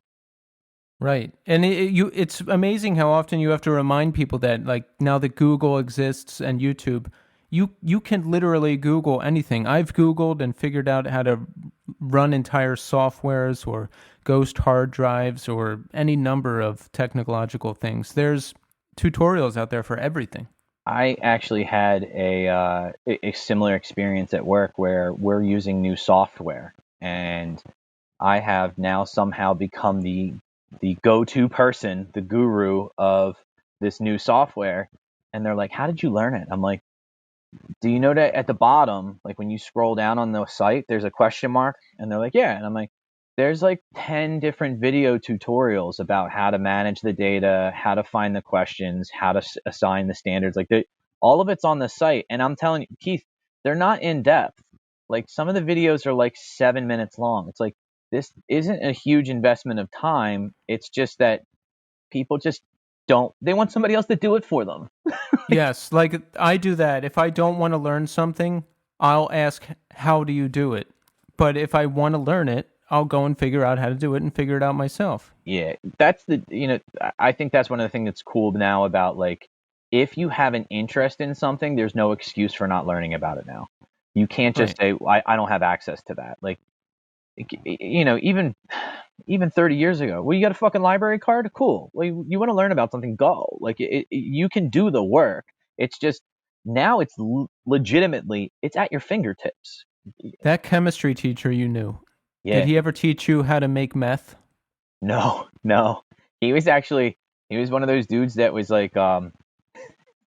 he was like, my mom always used to say, you can look at Mr. Hutta and you either can't figure out whether he sweeps the floors or he's like the head of like mathematics. Like, he looked like a crazy person, like Einstein haircut, hair all over the place, wild, unkempt. He wore the same like 4 fisherman sweaters that had holes in them. He wore slacks that were too short. He wore the same pair of like lace up gray New Balances for like 10 years at a time. Like, he always smoked a pipe. He like smoked like one of those Sherlock Holmes pipes. Yeah. And I would always see him walking in the neighborhood. He would just, even if it was like really, really cold outside, he would just walk. But he was one of those people that, like, he was just so smart, but he didn't interact socially well with people. I know people would call that a diagnosis at this point. Like, they'd be like, "Oh, he probably has X, Y, and Z." Yeah. At that point in time, it was just like, he's really smart and doesn't know how to talk to people. However, he really he took a liking to me and my sisters, and really, when my father passed away, especially, whenever we needed help with anything, anything, like our dryer broke one time and Mr. Hutta came over and fixed it. Like, he was like one of these people. He's just a fucking genius. Like, he just knew how to. He understood how things worked and knew how to manipulate. So it was just fucking amazing to be around him. And there was times where I would just watch him do stuff and be like in complete awe. Like, he had what's that thing called? Remember ham radio? It was like the high Yes. altitude modulation thing. So he had a running list on like super clear nights, like when it's really, really cold outside, and there's like, no cloud cover and the atmosphere is completely like unabated. Like, he would be able to contact people. He had lists of like channels that he had gotten into in like Turkey, places in Russia, like where he was able to make direct contact with someone like literally halfway around the world. I was like, that's fucking awesome. How does that work? And then he would have a Tommy explanation for it. Oh, man. that he lost me So on. it was long. Oh yeah, dude, it was long and complicated, and I was like, you lost me. Sorry. So let's check in with our dear listeners and friends. We're here on another Monday night, recording another classic episode of the Northeast Scene. And Tommy, you're a bachelor this week, right? The next couple nights, yes. So the girls and the little one and my wife all went up to go visit the in-laws up in the Poconos. Because the girls Now, do you look forward to those type of nights? I have to say, if I have a weekend to myself or a night to myself or something like that, I love it. I really look forward to it. So yes and no. I really, really like the freedom of like I ate what I wanted for dinner. It wasn't like I have to make dinner that is, palatable to 6-year-olds. And What'd you have? Well, I got Popeyes.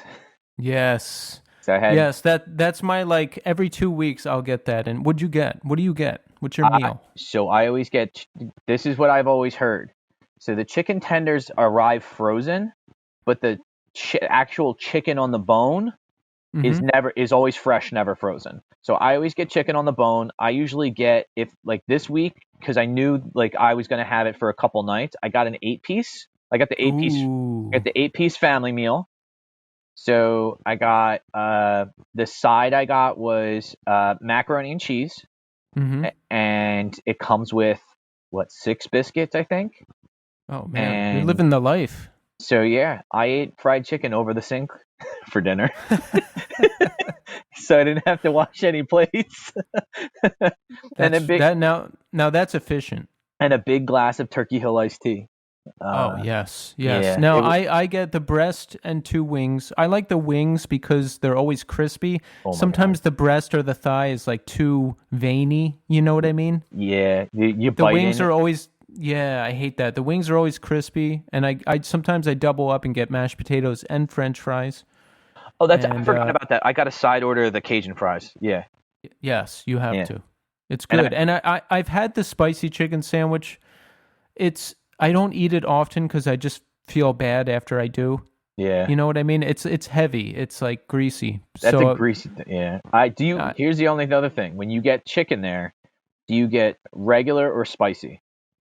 Oh, spicy. Yeah, I always get spicy, and Kelly always hates it. She's always like, "No, I can't eat any of that." I'm like, "It's not that spicy. It's not like fucking like Tabasco spicy. It just has like a little bit of like it makes your mouth a little numb for a split second, and it tastes so much better than the other stuff." Like, yeah, I don't fuck with regular. It's spicy all the way. Yeah, I just never get that. They do have a thing, and I always ask for it if they have it. It's one of the dipping sauces. You're only supposed to get it when you get the tenders, but I asked politely, and the lady gave it to me. It's called I think it's called Sweet and Hot, and it's like super. It's like not like a ranch, like thick. It's like almost like liquid, but it is so unbelievably good when you dip the Cajun fries in it. Like, it's the right amount of like. Popeyes has excellent hot sauce too. Oh yeah.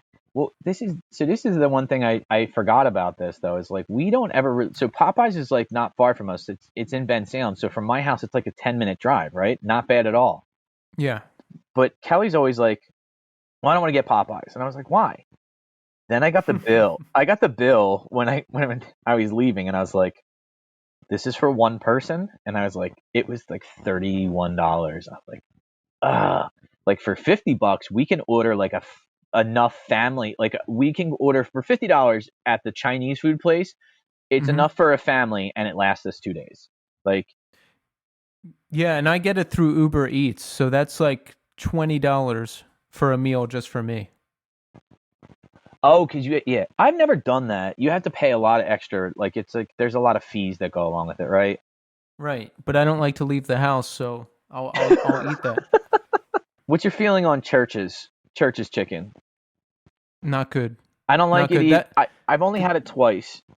That's what I eat. That's what I used to eat when I had no money. When I worked in Center City, Philly, at Liberty One. I had no money. I was always broke, and I would always eat a Church's chicken because you could get a meal for like $5. I used to get it. That's the only time I've ever gotten it was I think it was in Market East. Yes. Yeah, I was coming. This was so long ago, but I was at Temple and I was taking the train home, and Temple has that Center City campus. So I was getting off at Market East, and I was like, I smelled it when I was walking by. I was like, oh, it's really good.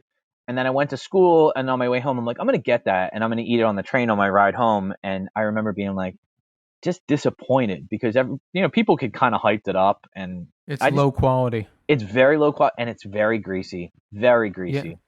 Oh yeah, I made the mistake. I used to always eat at the one in Suburban Station. That fed me from like 2008 till 2000, I don't know, 12. And one time I ate it twice in one day.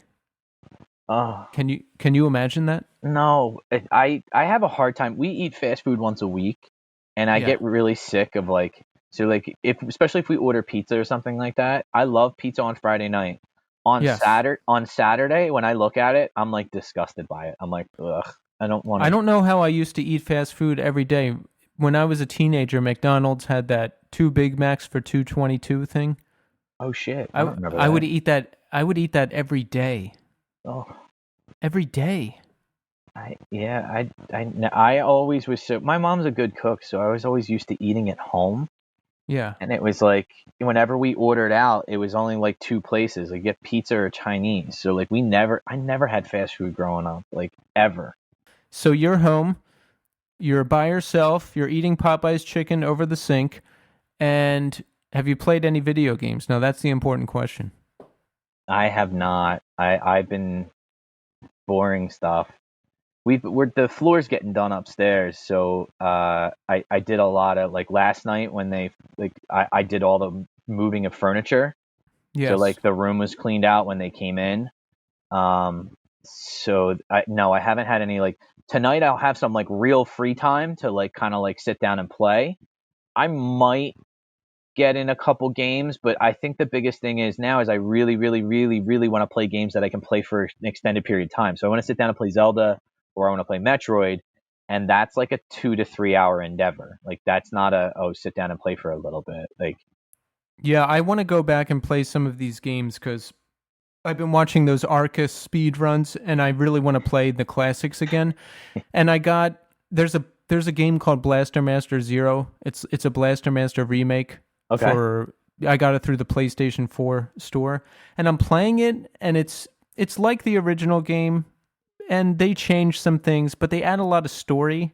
So I have to like mash through these story parts, and I'm like, I just want to play the original game. Yeah. So I might just break out the bootleg classic NES I have and go back and play it. I don't know. I'll probably finish both because once I started, I have to finish it. But I forget Master Blaster. What is that? The one where you're like in the little tank? Blaster Master. Blaster Master. What game? Yes. How? Like, describe gameplay. What is it? You're in the little tank, and you jump out of the tank to go into the levels to fight the bosses. Okay. All right. I do. Classic. Yeah. Okay.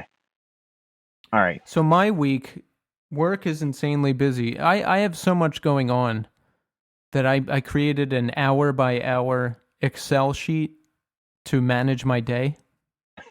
And it's color-coded for work and podcast and other stuff that I do. I have a gaming section, too. So what's the thing that Romy calls you? Quadriculado. How fucking accurate is that right now? Yeah. You literally have a graph for how your day should go. Holy shit, dude! Every hour from when I wake up to when I go to sleep. Oh my god! Do you adhere to it? Do you like actually stick with it? Yes, so far I have. Jesus.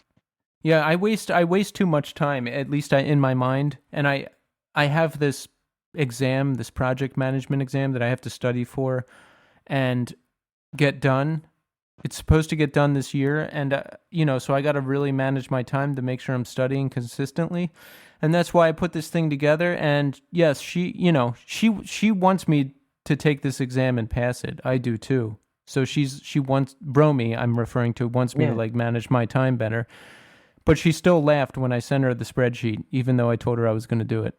She laughed at the color coding. She's like, "You even have video games in there," and I was like, "Of course."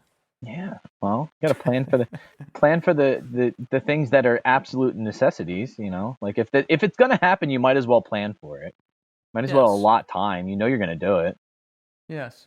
So Yeah, I mean everything's fine. It's cooler outside now. Fall weather has snuck in. Oh man, I love it. This time of year is awesome.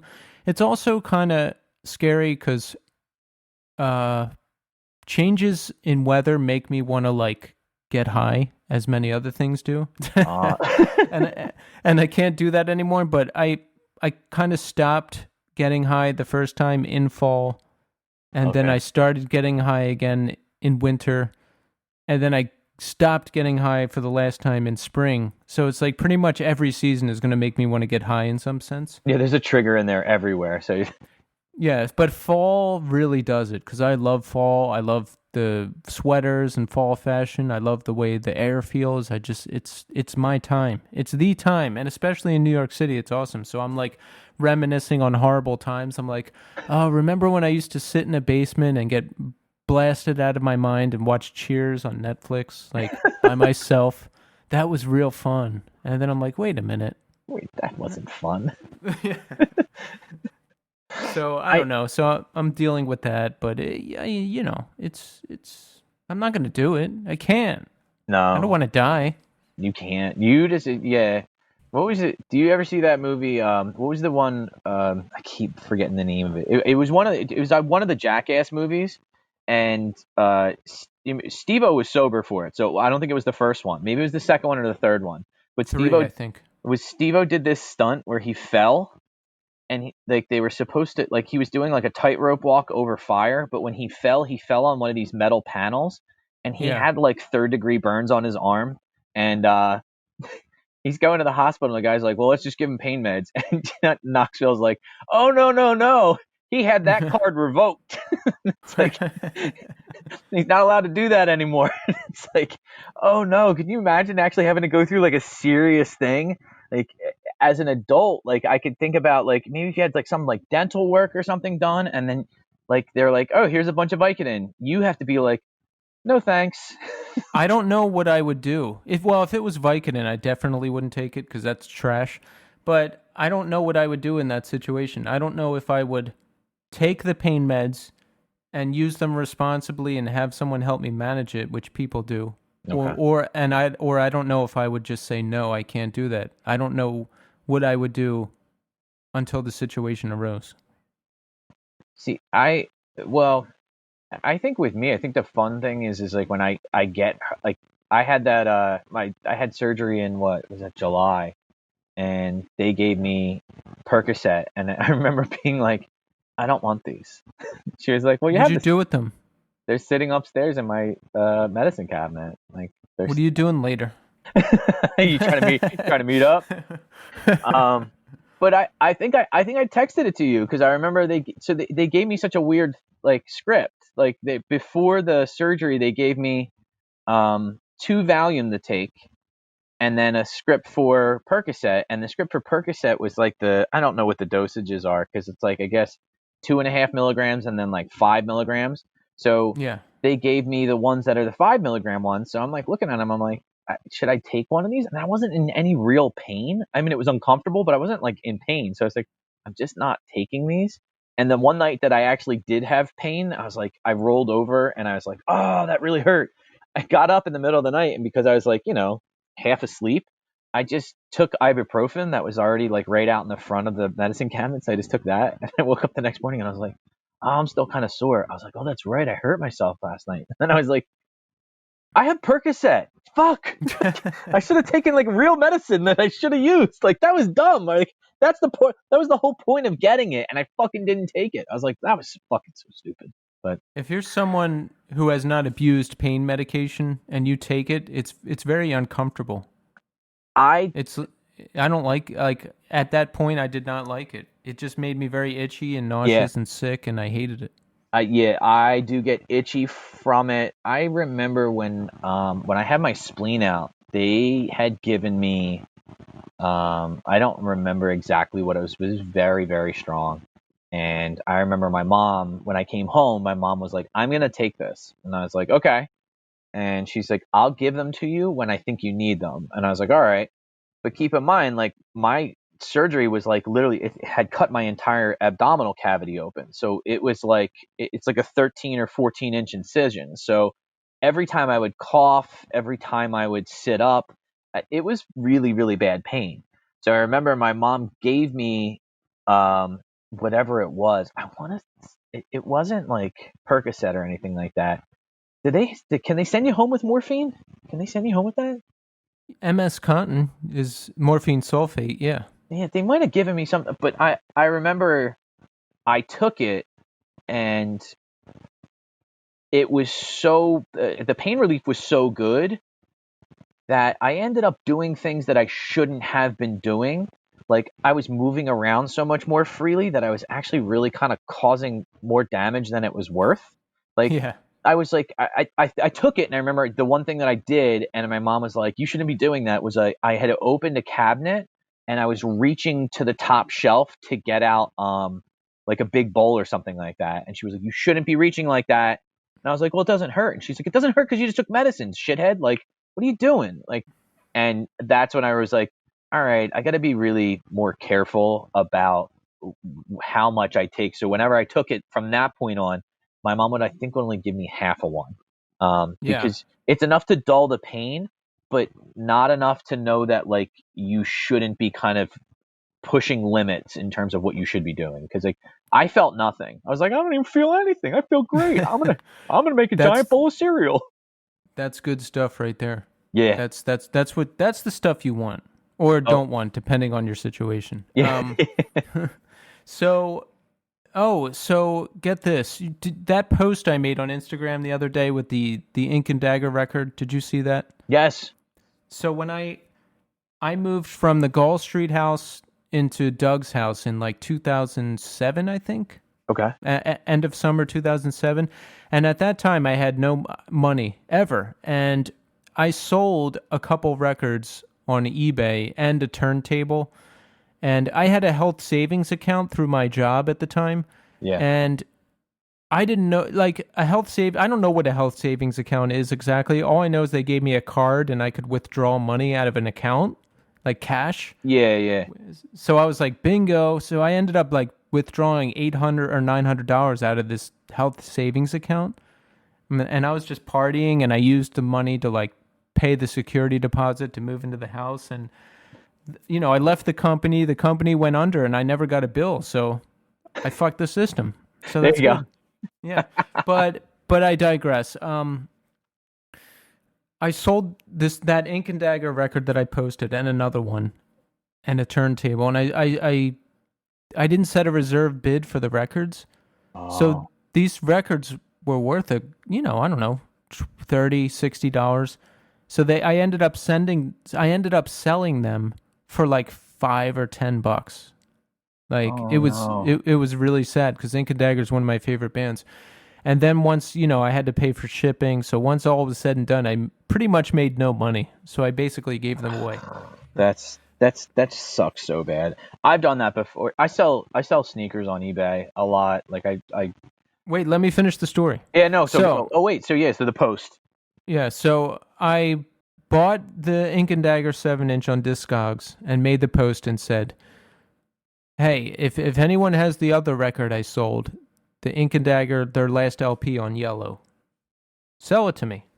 So a friend of mine actually contacted me and said, he digs the podcast and he digs what we're doing and he has the record. So if I want to buy it, he'll sell it to me. Do you know Larry Ragone?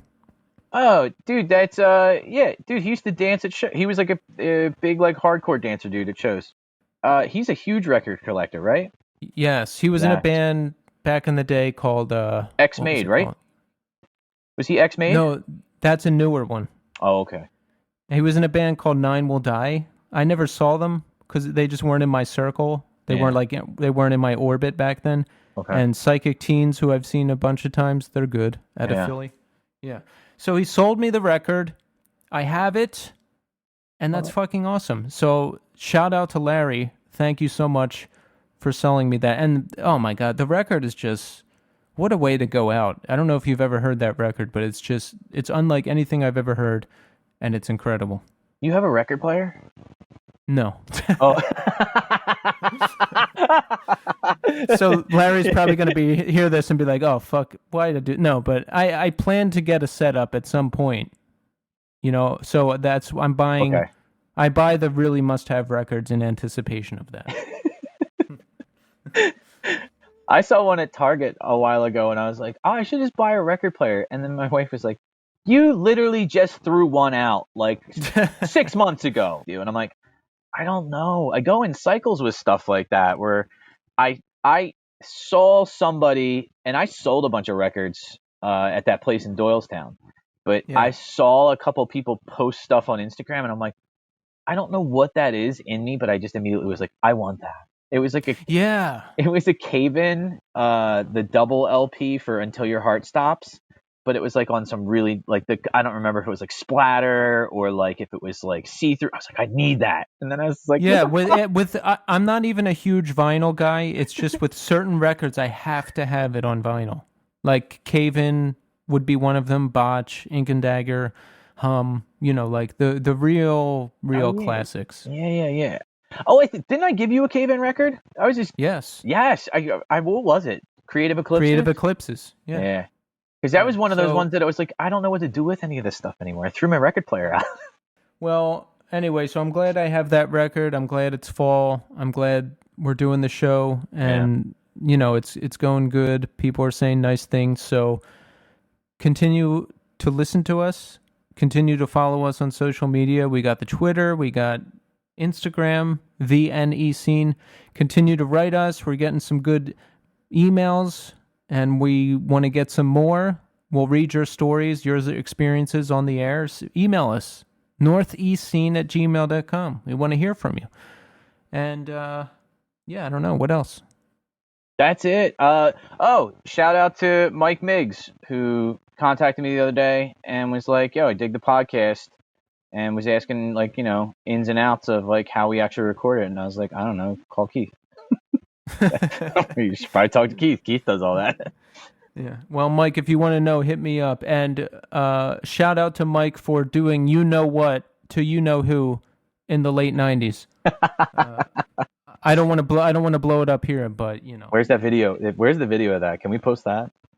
I would have to clear that. I don't know if Mike Shaw still has the video, but we could find out. So we'll talk about that. But I'm surprised you guys didn't break it from rewatching it. Just rewinding it over and over again. We were at Mike Shaw's house one time and we watched it, and literally we were doing like slow-mo replays, and it was just great because I don't want to blow up Mike's spot. So but Mike, shout out to Mike Mig. We love you. We love you, Larry. And continue to listen, continue to write to us, and that's it. So everyone have a good night, and until next time.